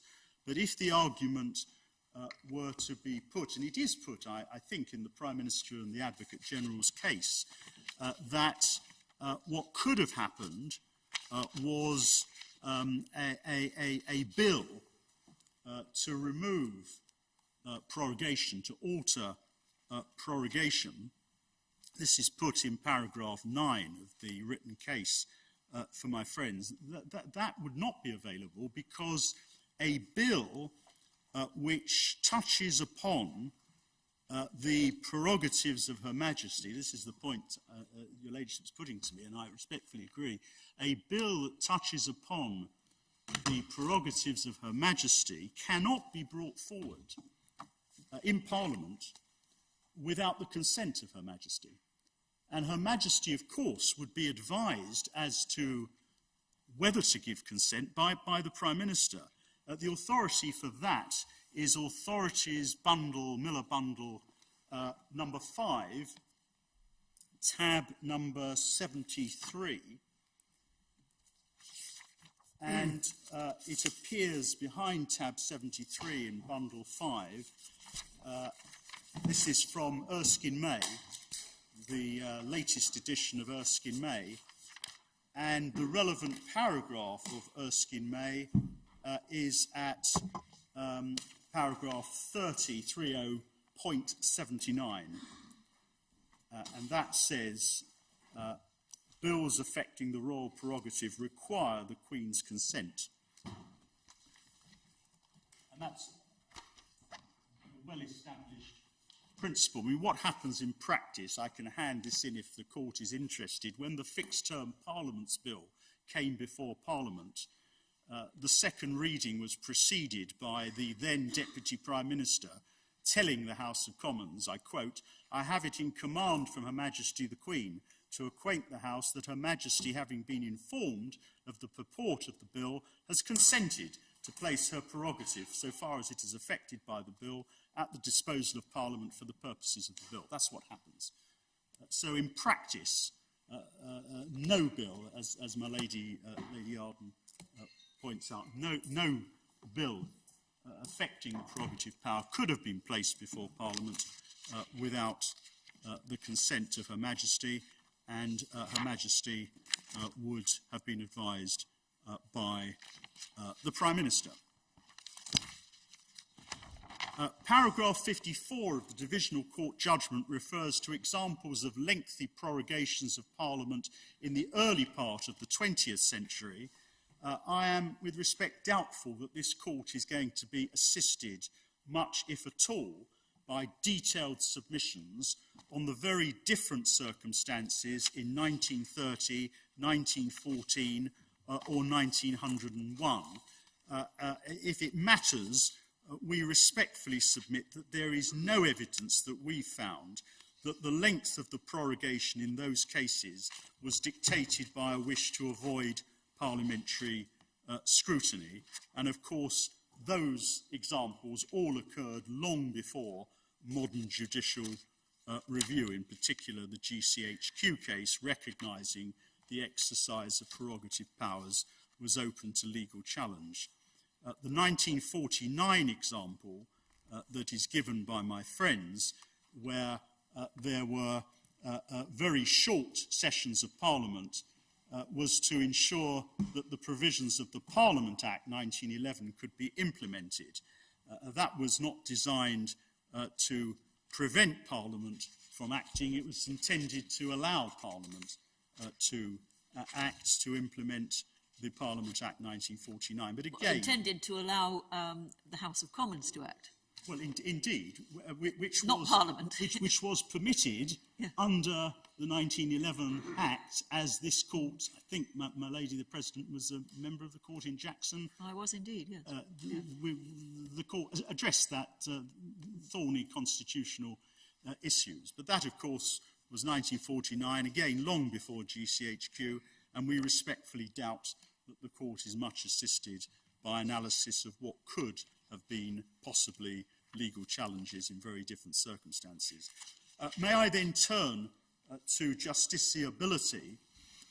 And our submission is that this case raises a legal question for resolution by the court. And the legal question is whether it is an invalid use of the power for the Prime Minister to exercise it in order to avoid parliamentary scrutiny, or with the inevitable effect of avoiding parliamentary scrutiny.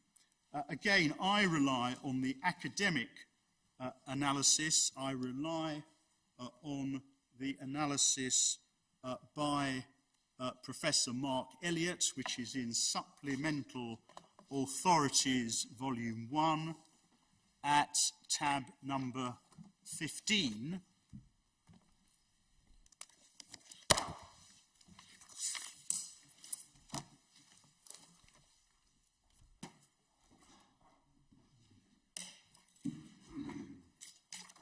And can I pick it up where I left off when I last took the court to tab 15?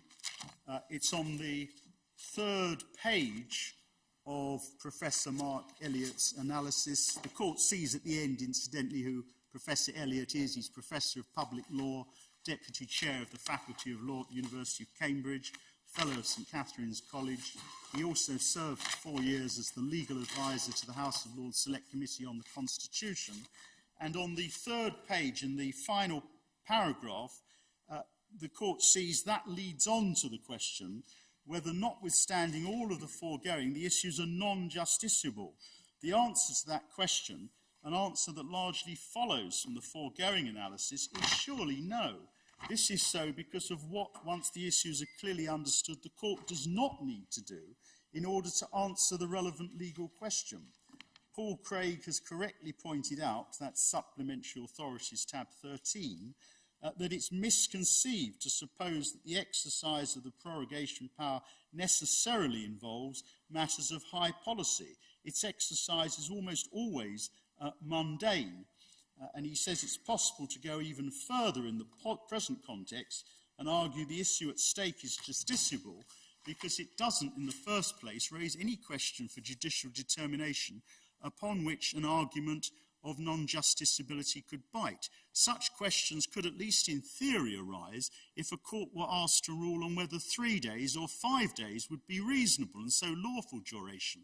That would raise the sort of problem referred to by the divisional court of an insuperable difficulty where the court can't make a legal assessment of whether the duration was excessive by reference to any measure. Crucially, however, no such issue arises in Miller and Cherry. There's no need for the court to determine whether the duration was excessive. This is not, however, to deny, and this is our case, that inferences may properly be drawn from the duration of a period of prorogation when a court is determining what the true purpose, or indeed effect, was.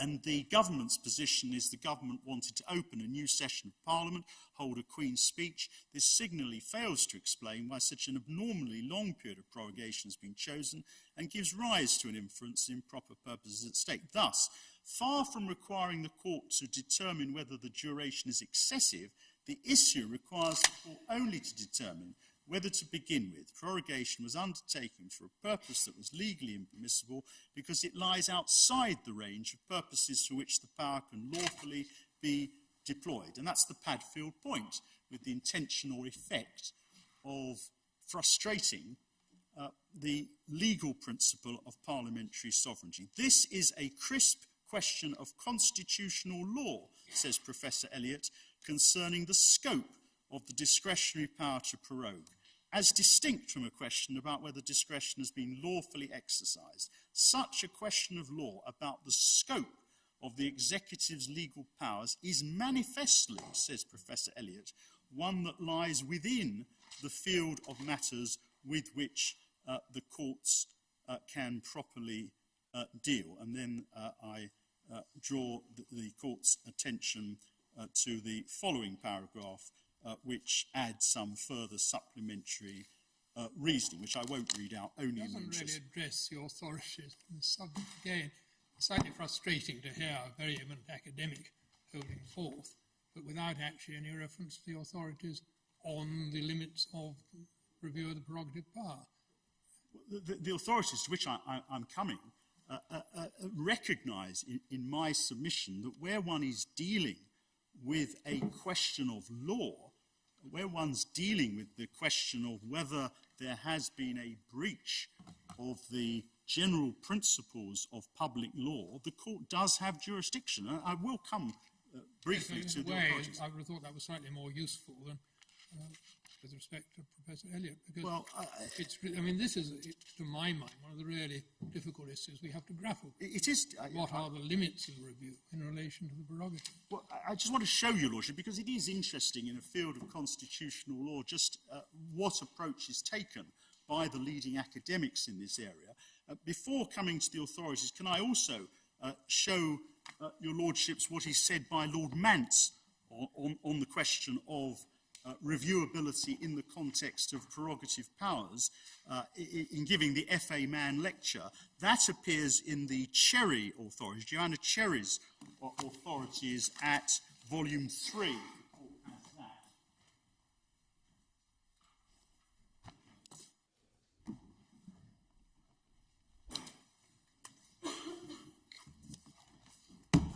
And it appears behind tab 67. 67, volume 3 of the Cherry authorities, tab 67. I commend all of this to the attention of the courts. Yes, MS page number 3092 is the relevant passage. It begins at 3073.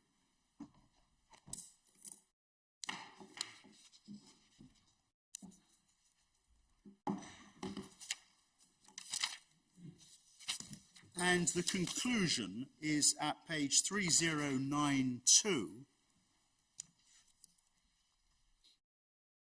And at the top of 3092, Lord Mance, giving the FA Mann lecture on justiciability, says, drawing together the threads, my thesis is that for the most part, courts can and should adjudicate upon civil claims and public law claims without it being necessary or appropriate to resort to a doctrine of non-justiciability. There are a few ad hoc situations where an international law principle in the form of state immunity or a domestic law principle such as the Bill of Rights debars the courts from fulfilling their ordinary function. But the nature of ordinary civil claims makes non-justiciability a very rare phenomenon. Judicial review can, in contrast, range wider into areas that may potentially be thought to throw up problems of judiciability, but is subject to other controls, standing, institutional competence, discretion, which commonly make it unnecessary to grasp at so blunt a response. It continues to be the area of foreign relations in which respect for institutional or constitutional competence may most easily tip over into outright non-justiciability. There can here be no single litmus test. The political question doctrine has faded from English common law thinking. Very often it will be unnecessary and inappropriate to accept the blunt argument of a no-go area. There is a continuing shift to a more nuanced recognition that each case must be approached on its merits, weighing all relevant factors to decide whether the particular issue is really non-justiciable or whether any relief by way of judicial review should as a matter of discretion be granted. This shift will be promoted by fuller recognition that the intensity of judicial review should reflect the respective institutional competence and expertise of the original decision maker, etc., etc. And he reaches that conclusion after assessing prerogative powers. That's part of the analysis that Lord Mance adopts. And I commend all of that to the court. It's similar, not the same, it's similar to the analysis by my Lord Sales, again speaking extrajudicially. If I could take the court to that, it's Authorities Bundle 5, the Miller Authorities Bundle 5, at tab number 84, under the heading Crown Powers, the Royal Prerogative and Fundamental Rights. Again, I commend all of this to the court. Sorry, which tab? Sorry. It's volume 5 of the Miller Authorities. It's tab number 84, my lady. Thank you.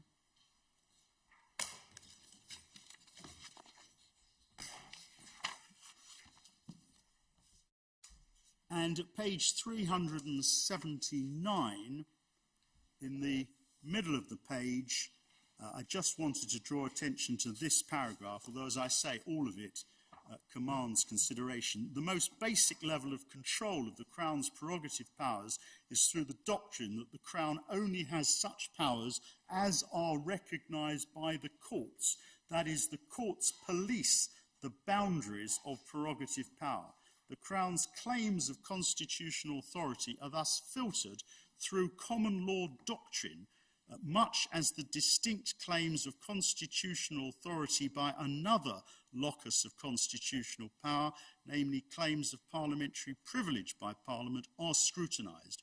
While the common law is not exactly the source of prerogative power and parliamentary privilege, it is only to the extent that they are recognised by the common law and permitted to have operation that the authority claims which they embody are effective in law, and that involves an examination of historical claims and practices over time. And there's a reference in the footnote 88, to the proclamations case: the king hath no prerogative but that which the law of the land allows him. And we say that, with respect, is right, that the scope and extent of prerogative power is a matter for the courts to determine. The leading case... Sorry, I know you've got a shortage of time. Please. But on your present formulation, the power can not be used in order to avoid parliamentary scrutiny, or with the inevitable effect of avoiding it. Does that second half of it require a bit more sophisticated formulation? Because the Fixed Term Parliaments Act expressly allows for prorogation, and prorogation will inevitably mean no parliamentary scrutiny. I'm not challenging the existence of a power to prorogue. And I recognise, as your ladyship puts to me, that any prorogation involves a removal for that length of time of the powers of Parliament to scrutinise. But given the junior role of the executive, our case is that it is implicit in the power to prorogue that it will not be used in such a way as to remove parliamentary scrutiny, other than so far as is reasonably necessary to accomplish a legitimate objective. And here, the objective that is presented is to end one session and start another with a Queen's speech. And I entirely accept that that is a decision which the Prime Minister is perfectly entitled to take. What he's not entitled to do, without a good justification, is to prorogue for a period so long that, in effect, or with the purpose, it is going to frustrate, remove the ability of Parliament to scrutinise the actions of the executive. And we say, applying the Padfield principle in the context of prerogative powers, this is a decision, prorogation for 5 weeks, which either has the intention or has the self-evident effect of frustrating the constitutional principle of parliamentary sovereignty and supremacy over the executive. But I make it clear, if I haven't already done so, that of course the Prime Minister can prorogue, and of course any prorogation is going to have an adverse effect on parliamentary scrutiny. But this, we say, is a quite distinct case, given the circumstances and the length of prorogation. Can the legitimate purposes for which the executive prorogues Parliament include the obtaining of a political advantage? To obtain a political advantage, well, not if that political advantage is to remove the scrutiny of Parliament.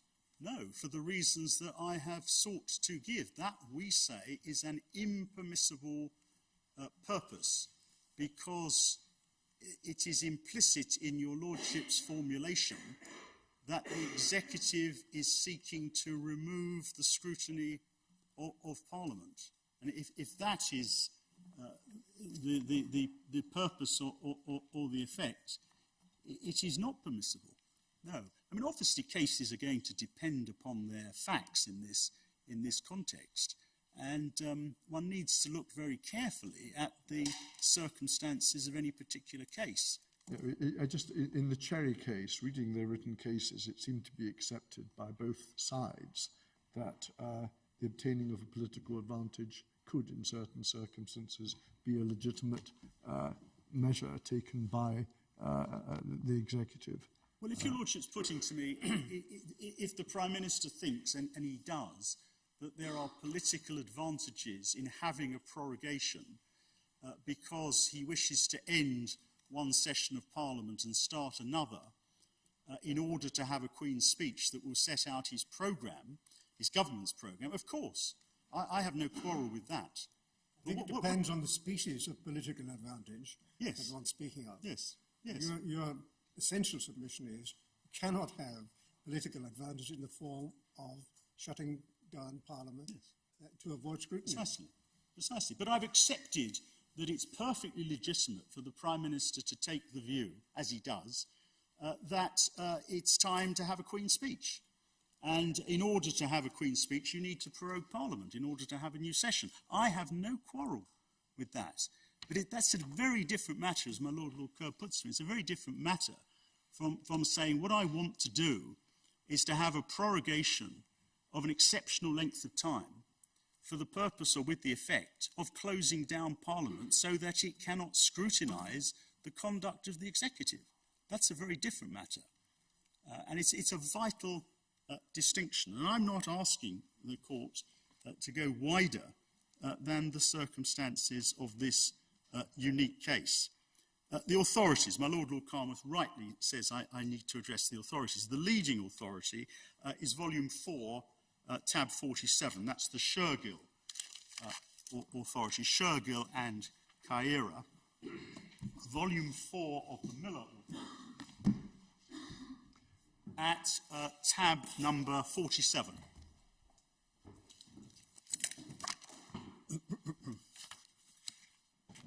And the relevant passage, it's in the judgment of Lord Newburgh, Lord Sumption, and my Lord Hodge, speaking for the court.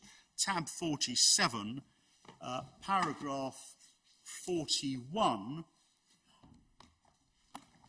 which is on page 377 of the report. Letter D on page 377. Non-justiciability refers to a case where an issue is said to be inherently unsuitable for judicial determination by reason only of its subject matter. And the court said that such cases generally fall into one of two categories. The first comprises cases where the issue in question is beyond the constitutional competence assigned to the courts under our conception of the separation of powers. Cases in this category are rare, rightly so, for they may result in a denial of justice. Paradigm cases are non-justiciability of certain transactions of foreign states, and of proceedings in Parliament. The first is based in part on the constitutional limits of the court's competence as against that of the executive in matters directly affecting the UK's relations to foreign states, and Boots Gas is mentioned. The second is based on the constitutional limits of the court's competence as against that of Parliament. The distinctive feature of all these cases is that once the forbidden area is identified, the court may not adjudicate on the matters within it, even if it's necessary to do so in order to decide some other issue which is itself unquestionably justiciable. And that's not this case. No one suggests it's this case. The second category of non-justiciable cases is quite different. It comprises claims or defences which are based neither on private legal rights or obligations nor on reviewable matters of public law. And examples are given: domestic disputes, transactions not intended to affect legal relations, issues of international law, which engage no private right of the claimant or reviewable question of public law. Some issues might well be non-justiciable in this sense if the courts were asked to decide them in the abstract, but they must nevertheless be resolved if their resolution is necessary in order to decide some other issue which is in itself justiciable. The best known examples are in the domain of public law, and then the examples are given of some of the leading cases. And we have no quarrel, of course, with any of that. Our point is that the present case does involve a question of public law, which it is with respect for the court to determine. Is the exercise of this prerogative power in the circumstances of this case within or without the legitimate legal purposes for which that power may be exercised? And the answer is either yes or it is no. But it is an issue of law, and the rule of law, in my respectful submission, demands that the court answers it, and not say it's not for us, it's to be left.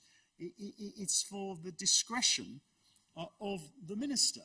The minister cannot, in my submission, have a discretion. The Prime Minister cannot have a discretion as to the breadth of the powers that he, the Prime Minister, enjoys. Many cases have been cited by the Divisional Court and by my friends in their written case. Can I say something about them briefly? The first is A against the Secretary of State, which is in Authorities Volume 1, tab number 5, and the court will recall that this, tab number 1, Authorities Volume 1, tab number 1, A and the Secretary of State. This was the case about the detention of foreign nationals without trial when they were suspected of involvement in terrorism after 9/11. A highly political context. Our submission being the political context in which an issue of law arises does not remove of itself the jurisdiction of the court. Miller, number 1, arose in 2016 in a highly political context, but the court nevertheless accepted that the issues were justiciable. In A... There wasn't any dispute about it. There wasn't. No, there wasn't. Absolutely not. In A, my friends have relied on paragraph 29 of the speech of Lord Bingham, which is at page 102. And paragraph 29 arose in the context of paragraph 16. Paragraph 16 on page 96, the heading was Public Emergency, and the claimants in that case were contending that detention without trial was unlawful because, contrary to Article 15 of the European Convention, there was not a public emergency threatening the life of the nation. That's the context in which Lord Bingham made the observations at paragraph 29. At letter E, Lord Bingham said, the more purely, this is page 102, the more purely political in a broad or narrow sense a question is, the more appropriate it will be for political resolution. The less likely it is to be an appropriate matter for judicial decision. The smaller, therefore, will be the potential role of the court. It's the function of political and not judicial bodies to resolve political questions. Conversely, the greater the legal content of any issue, the greater the potential role of the court, because under our constitution, and subject to the sovereign power of Parliament, it is the function of the courts to resolve legal questions. And his lordship said that the question seemed to his lordship to be very much at the political end, but nevertheless, his lordship did not rule that the issue was non-justiciable. His lordship resolved the issue in favour of the government. It's not a case about non-justiciability. It's a case about discretion and a case about margin of discretion. Indeed, to the contrary, the majority of their lordship's house, including Lord Bingham, ruled that the impugned legislation was a breach of the Human Rights Convention. Not merely was there justiciability, there was unlawful decision because a distinction was drawn between foreign nationals and citizens of this country. And at page 110, paragraph 42, letter F to G, Lord Bingham was very critical of the submissions of the then Attorney General, who had suggested that the issues were not for judges to determine. I suppose it's also worth bearing in mind that Lord Hoffman actually did decide. Lord Hoffman dissented on, yes, on the very point that there was indeed he did. an emergency threatening the life of the nation. So he obviously must have considered it to be a justiciable question. Well, I say, and I haven't got time to take the court through the judgment, all of their lordships accepted that there was justiciability, even on that highly political question of whether or not there was a threat to the life of the nation. 8 of them held that there was no breach on the merits of the provision of the European Convention, Article 15. Lord Hoffman, as my lady the President reminds me, dissented, justiciability and a breach. As to whether the distinction between foreign nationals and domestic nationals could be challenged, all of their lordships accepted and ladyships accepted justiciability. Lord Walker dissented on the merits, and 8 members of the Appellate Committee held that there was a breach of the European Convention. The case does not assist my friends. Gibson and Lord Advocate is the second case. It's volume 1 of the authorities. It's tab number 12. It's a decision of Lord Keith sitting in the Outer House in 1975. The context appears from page 139. This is volume 1 of the authorities, tab 12. At page 139, in the middle of the page, well, it's the first paragraph of Lord Keith's decision. The issue was whether the European Communities Act was contrary to Article 18 of the Act of Union 1707 and was therefore null and of no effect. That was the issue in the case, and that's because it was pointed out that Article 18 of the Act of Union talks about Scots private law and matters of evident utility. And the judgment of Lord Keith that's relied upon is at 144, in the middle of the page, in the middle of the main paragraph at page 144, Lord Keith says, I am, however, of opinion that the question whether a particular act of the UK Parliament altering a particular aspect of Scots private law is or is not for the evident utility of subjects within Scotland is not a justiciable issue. The making of decisions upon what must essentially be a political matter is no part of the function of the court, highly undesirable it should be. The function of the court is to adjudicate upon the particular rights and obligations of individual persons in relation to other persons or to the state, etc., etc. It's unsurprising as a conclusion.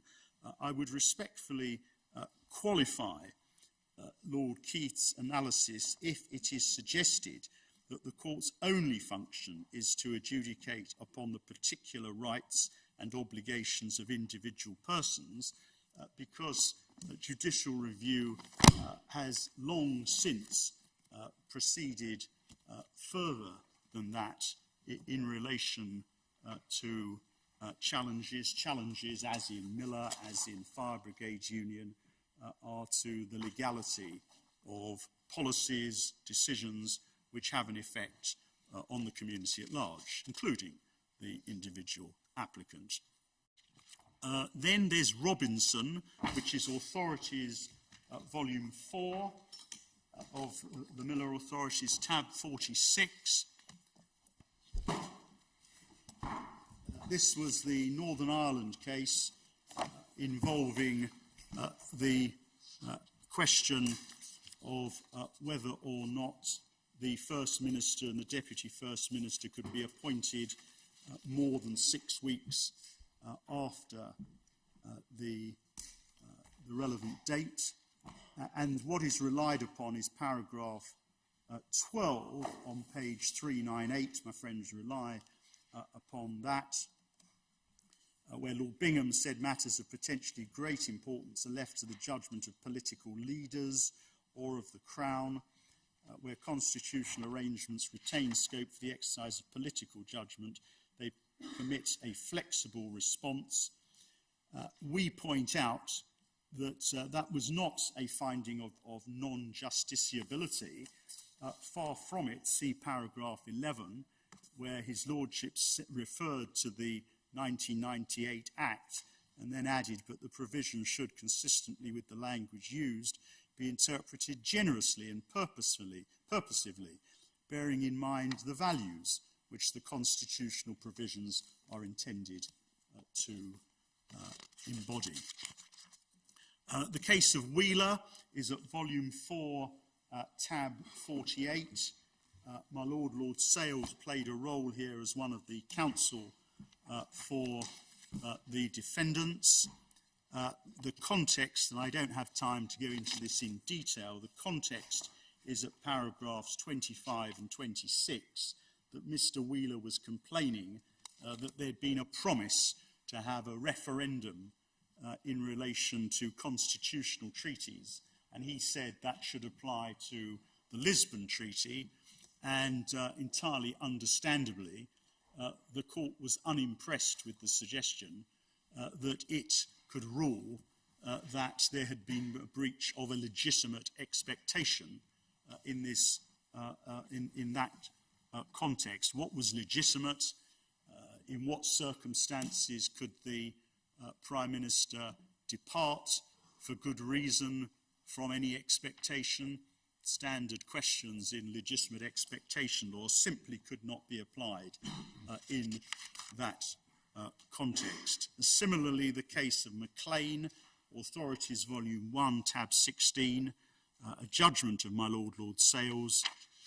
Again, can I just summarise? The claimant sought permission to bring a judicial review of the confidence and supply agreement between the Conservative Party and the Democratic Unionist Party, which the court will recall enabled the Prime Minister to form a government after the 2017 general election. And the court refused leave. My Lord refused leave for that claim to be brought. Again, we have no difficulty in accepting that the claim did not raise any tenable public law issue on which the court could adjudicate in relation to the circumstances. So we have no difficulty with any of those cases. The cases in this court include Sandiford, which is Authorities Volume 3, and to which my Lord Carnworth referred earlier, Volume 3, Tab 32. This was the case, the court will recall, involving the complaint that the Secretary of State was refusing to fund legal expenses for a British national who was facing the death penalty in Indonesia. And my Lord Carnworth gave the judgment for the court.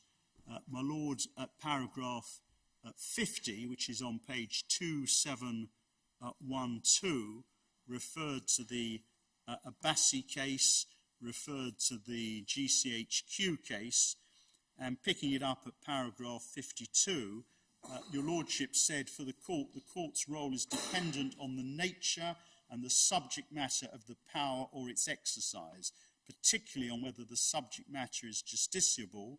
Your Lordship referred to GCHQ, referred to Bentley.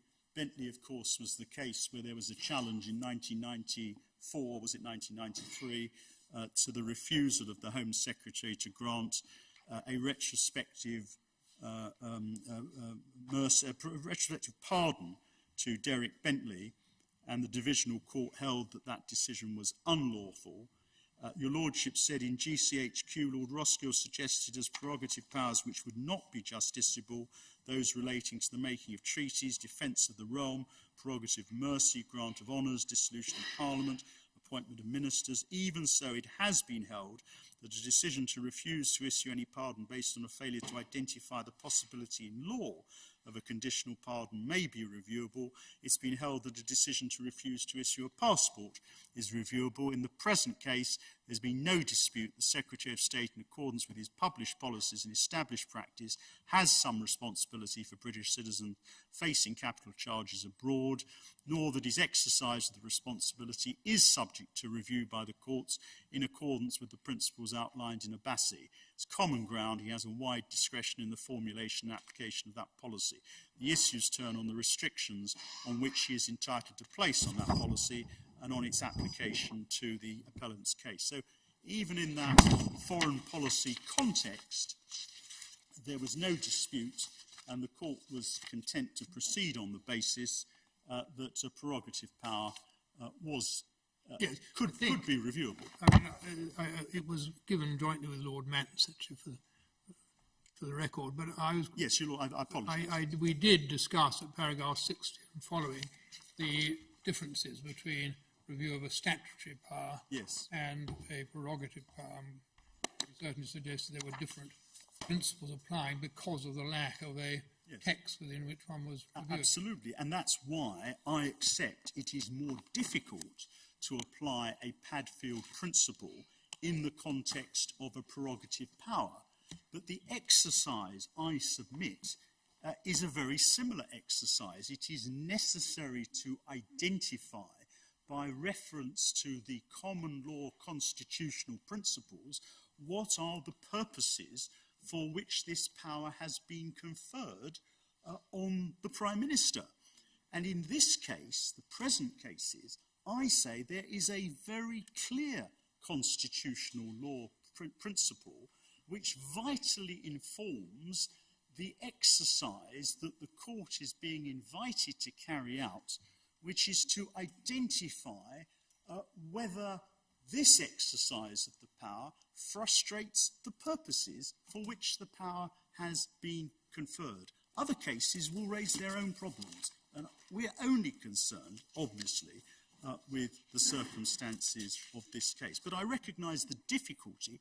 I say the same principles must apply, and just as Lord Reid in Padfield said he's not deterred by the absence of clear authority, I say the same applies here. I invite the court to look at principles. Two other points very, very briefly. First, I say the court is not assisted by the power of prerogative power in relation to dissolution, first because it no longer exists, it's been repealed by Section 3 of the Fixed Term Parliaments Act, but also because it was a personal prerogative of the Crown. It was not a matter in respect of which Her Majesty was bound to follow the advice of the Prime Minister. See, and I don't take the court to it, see Authorities Volume 5, Tab 81, Houston's Essays in Constitutional Law, which some of us had not read before this case since university days, but it's at pages 79 to 80. And finally, we do submit that if my friends are correct and the court lacks, if this issue is not a justiciable issue, then my friends really do need to confront the question of what happens if another Prime Minister were to decide that he or she wishes to prorogue Parliament for 6 months or for a year. And it is no answer to that for my friends to rely on Dicey, who said that no court could assist, because Dicey, for all his wisdom, was writing long, long before the development of modern constitutional law, and Dicey himself recognises that any such conduct would be, quote, of the most unconstitutional character. In my submission, the court should arrive at a conclusion that if we are otherwise correct in our submissions, that this issue is not justiciable only if the court were to be driven to do so. It is a legal question that we are raising, and legal questions are for the courts to determine. The remedy we seek is a declaration, and we only seek a declaration that the advice to Her Majesty was unlawful because paragraph 60 of the Prime Minister's detailed grounds, Trial Bundle Volume 3, Trial Bundle Tab 3, at page 41 says, and may I quote, if which is denied the advice was unlawful, the Prime Minister will take the necessary steps to comply with the terms of any declaration made by the court. In those circumstances, it's denied there's any basis for quashing the order. Unless my friends indicate to the court that the position of the Prime Minister has changed, the court has been told that the Prime Minister will comply with any declaration, and we therefore see no reason to seek any order other than a declaration. I noticed the time. I apologise for trespassing on the lunch of your lordships and your ladyship. I'm very grateful for your patience. Those are the submissions I wish to make on behalf of Mrs. Miller, unless there are other matters the court would wish me to address. It appears not. Thank you. Thank you very much, my lady. And I'm assuming, I'm afraid, that Mr. Hickman was not proposing to follow you. So your case is closed, and we will look forward to hearing from the Advocate General at 2 o'clock.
My ladies, my lords, in respect of the appeal from the inner house of the Court of Session, I would invite the court to recall the interlocutor of the inner house and to dismiss the petition.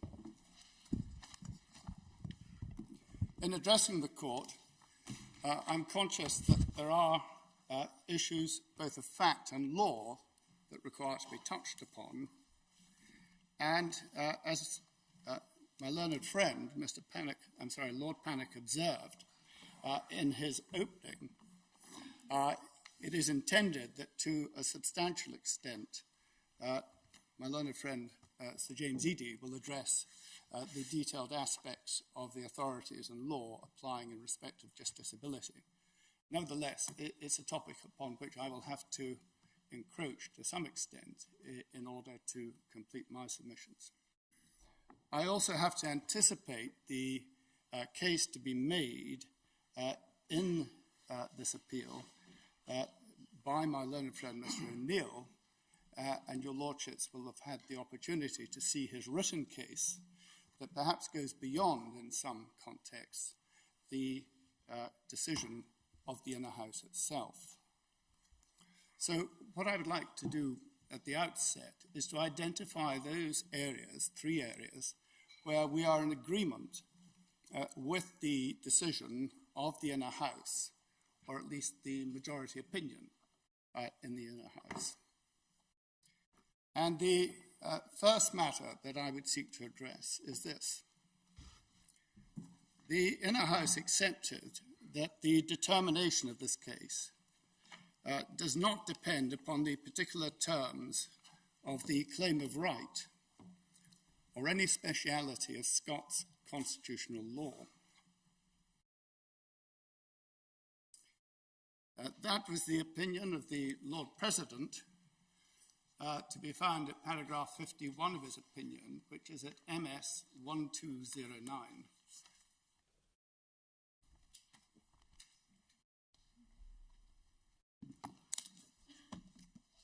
And perhaps I could simply ask the court to note his observation that, albeit that there could be an issue as to whether or not an act was lawful or unlawful, this is not because of the terms of the Claim of Right 1689 or of any speciality of Scots constitutional law.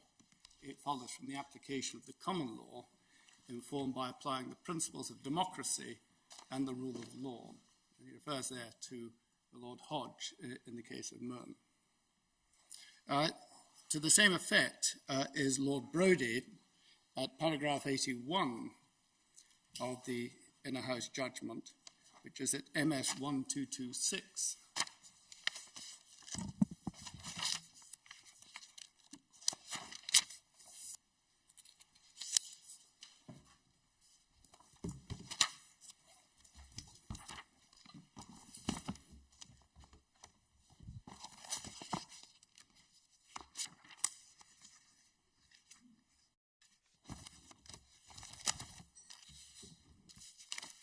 And there he observed that there had been no contravention of the claim of right, which was part of the case which had been advanced on behalf of the petitioners. And indeed he observed about halfway down that paragraph that while we heard much from Mr. O'Neill on behalf of the petitioners, which was both interesting and stirring about a particularly Scottish tradition of holding the Crown in its various manifestations to account for present purposes and not having actually identified any material differences between the applicable Scots law and the corresponding English law, Mr. O'Neill was to an extent pushing at an open door, however only to an extent. Lord Drummond-Young didn't address the matter directly in the same way as the Lord President and Lord Brodie, but your lordships may note that in his opinion at paragraphs 97 and 98, which can be found at MS 1237, he refers to the constitutional system of the United Kingdom. Now, that is hardly surprising, I venture, when we're dealing with the prerogative powers which may be exercised with respect to the Parliament of the United Kingdom, and indeed also when we come on to consider the privileges of that United Kingdom Parliament. And I note, and your Lordships may have seen this already, that this is also consistent with the written case submitted for the Lord Advocate. In footnote 6 of that case, I'm afraid there are no MS references that I'm aware of. He notes, however, the prerogative at issue here is the power of the Crown in right of the United Kingdom to prorogue the United Kingdom Parliament. The legal content and effects of that prerogative cannot sensibly differ as between the different jurisdictions of the United Kingdom, nor at the level of constitutional principle, should there be any difference of approach between the different jurisdictions of the United Kingdom as regards the proper role of the court in reviewing the exercise of that prerogative. The important thing is that the correct approach should be taken in that regard in both jurisdictions. Now, for reasons which I'll come on to elaborate, I would simply wish to refer the court to some authority that underpins the proposition that in addressing the prerogative as it applies to the United Kingdom Parliament and considering the privileges of that Parliament, one has regard to common principles of public law throughout the United Kingdom.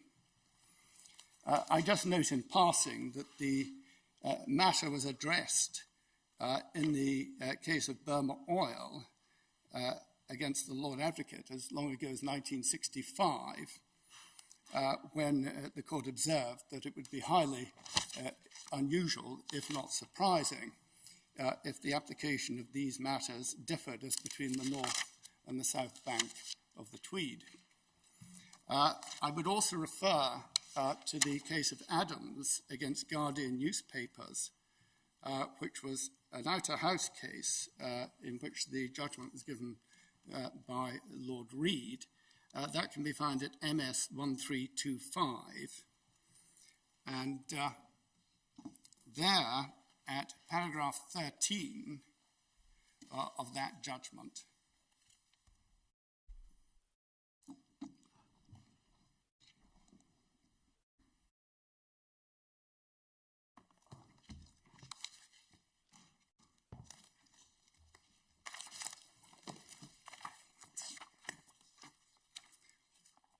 Lord Reed observed as follows: there is little modern authority in Scotland on the issue of parliamentary privilege, but it was common ground before me, and it appears to me to be clear that the law on this matter is in general at least, and subject to any divergence arising in consequence of other differences between Scots and English law, e.g. as to procedure, the same in Scotland as elsewhere in the United Kingdom. No difficulty arises in particular from the fact that the Bill of Rights was passed by the Convention Parliament in England and had its Scottish equivalent in the claim of right, the latter being less specific on the issue of freedom of speech.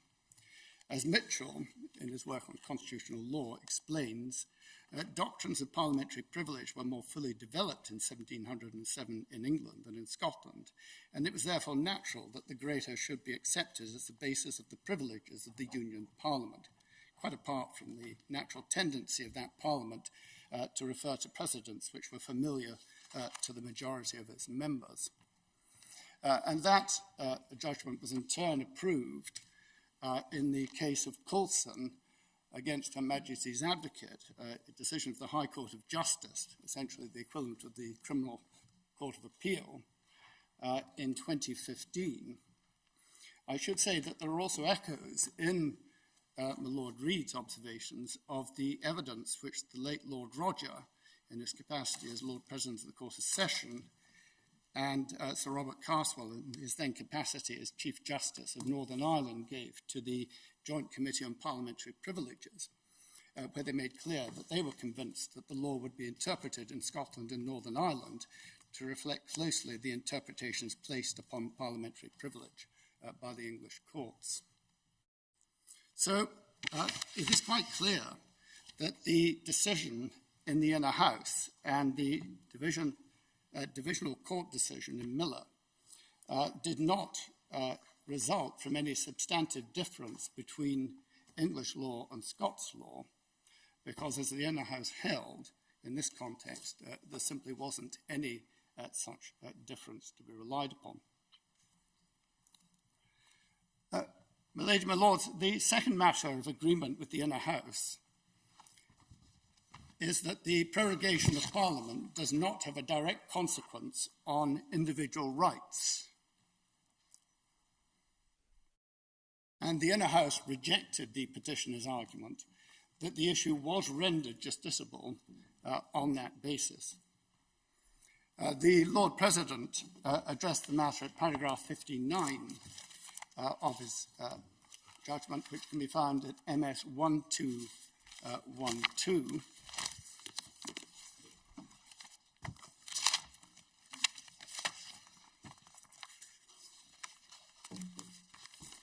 And really very briefly said, however, the proroguing of Parliament does not have a direct consequence on individual legal rights.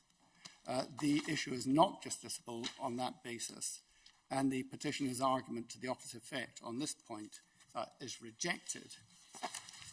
And again, Lord Drummond-Young, at paragraph 125, which is at MS 1253,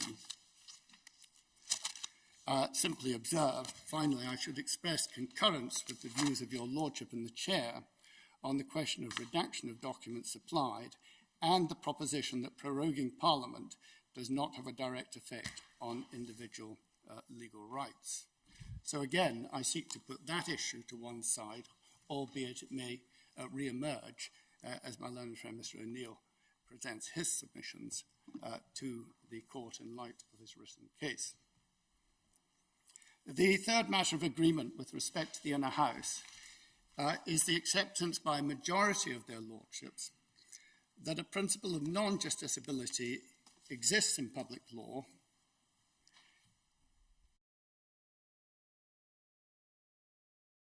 and that whether an issue is ultimately justiciable will depend upon the subject matter.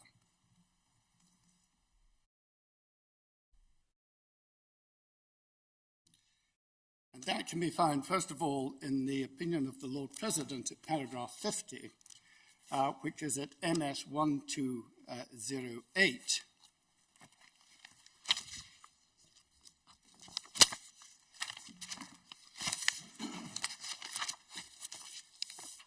Where he observed the decision under review, which seems to be made by the Prime Minister alone, is that to request Her Majesty the Queen to exercise her prerogative to prorogue Parliament, a prerogative decision may be the subject of a judicial review, reference to Bangkok.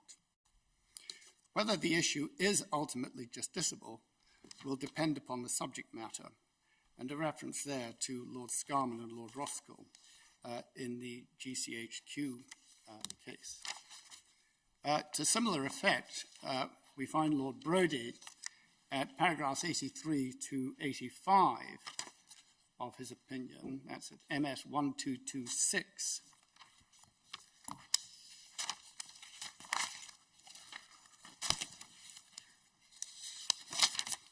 And I won't seek to take your lordships through the entirety of that passage, but again, he appears to approach the matter on the basis that there may be an issue of non-justiciability and that it will be determined by reference to the subject matter of the case.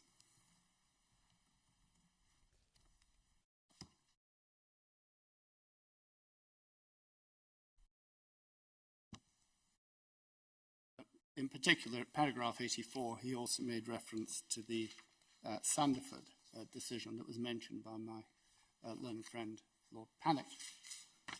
I should add, however, that Lord Drummond-Young dissented on this point, and I simply ask your lordships to note that can be found at paragraphs 102 to 103 of his opinion, which is at MS 1240. But looking to the majority decision in the Inner House, again, on this third point, it is clear that the Inner House accepted the principle of non-justiciability in public law, and that ultimately justiciability would depend upon the subject matter before the court.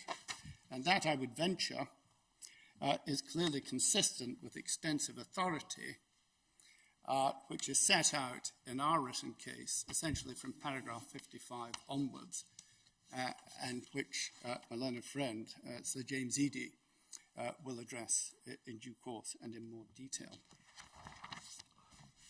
So again, I put those three issues to one side at this stage. The next point that I would seek to address with the court concerns the interlocutor pronounced by the Inner House on the 11th of September this year. And that can be found at MS 505.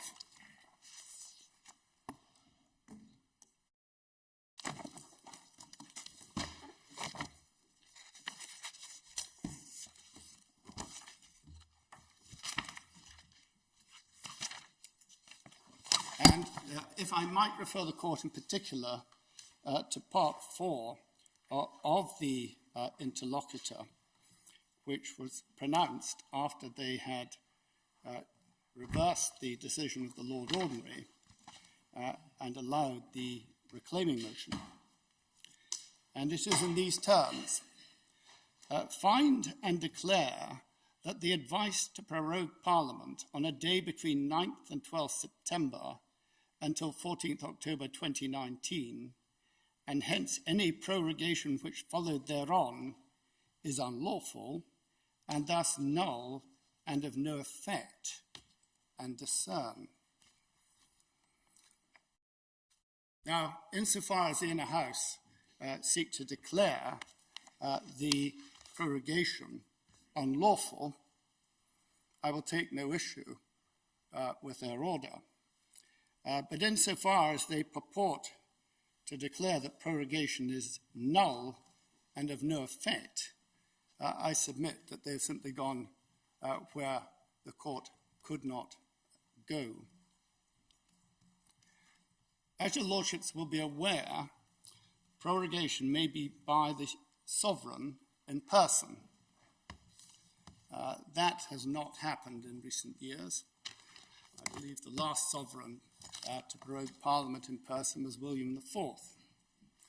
But alternatively, it may take place by Lords Commissioners acting on a commission from the sovereign. Those Lords Commissioners summon the House of Commons and the Speaker of the House of Commons to the upper chamber and declare under the authority of the Great Seal that Parliament is prorogued. These are proceedings in Parliament, and consistently with the law of parliamentary privilege, which is common to both England and Scotland, such proceedings should not be impeached in any court. And in that context, of course, I would make reference to Article 9 of the Bill of Rights, which for reference can be found at Authority 43, MS 2893. And I would also refer to the claim of right, albeit its wording is rather different and less direct, which is in the Authorities Bundle at 44, MS 2902.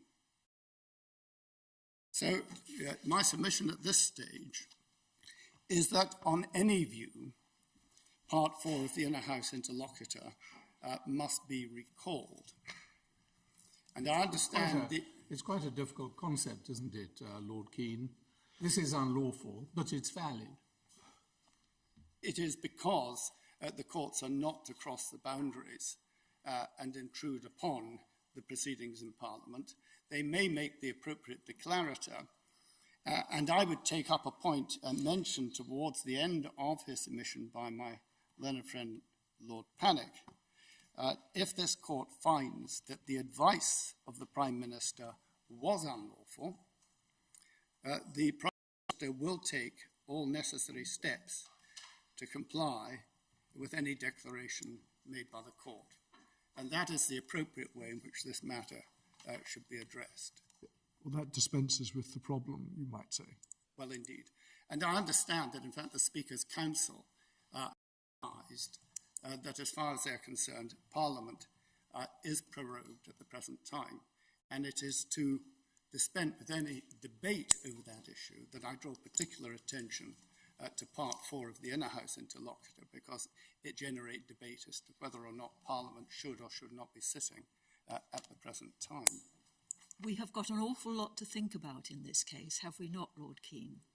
Indeed. And whether this is or is not a proceeding in Parliament seems to me to be an extremely difficult question. But it is, if I might venture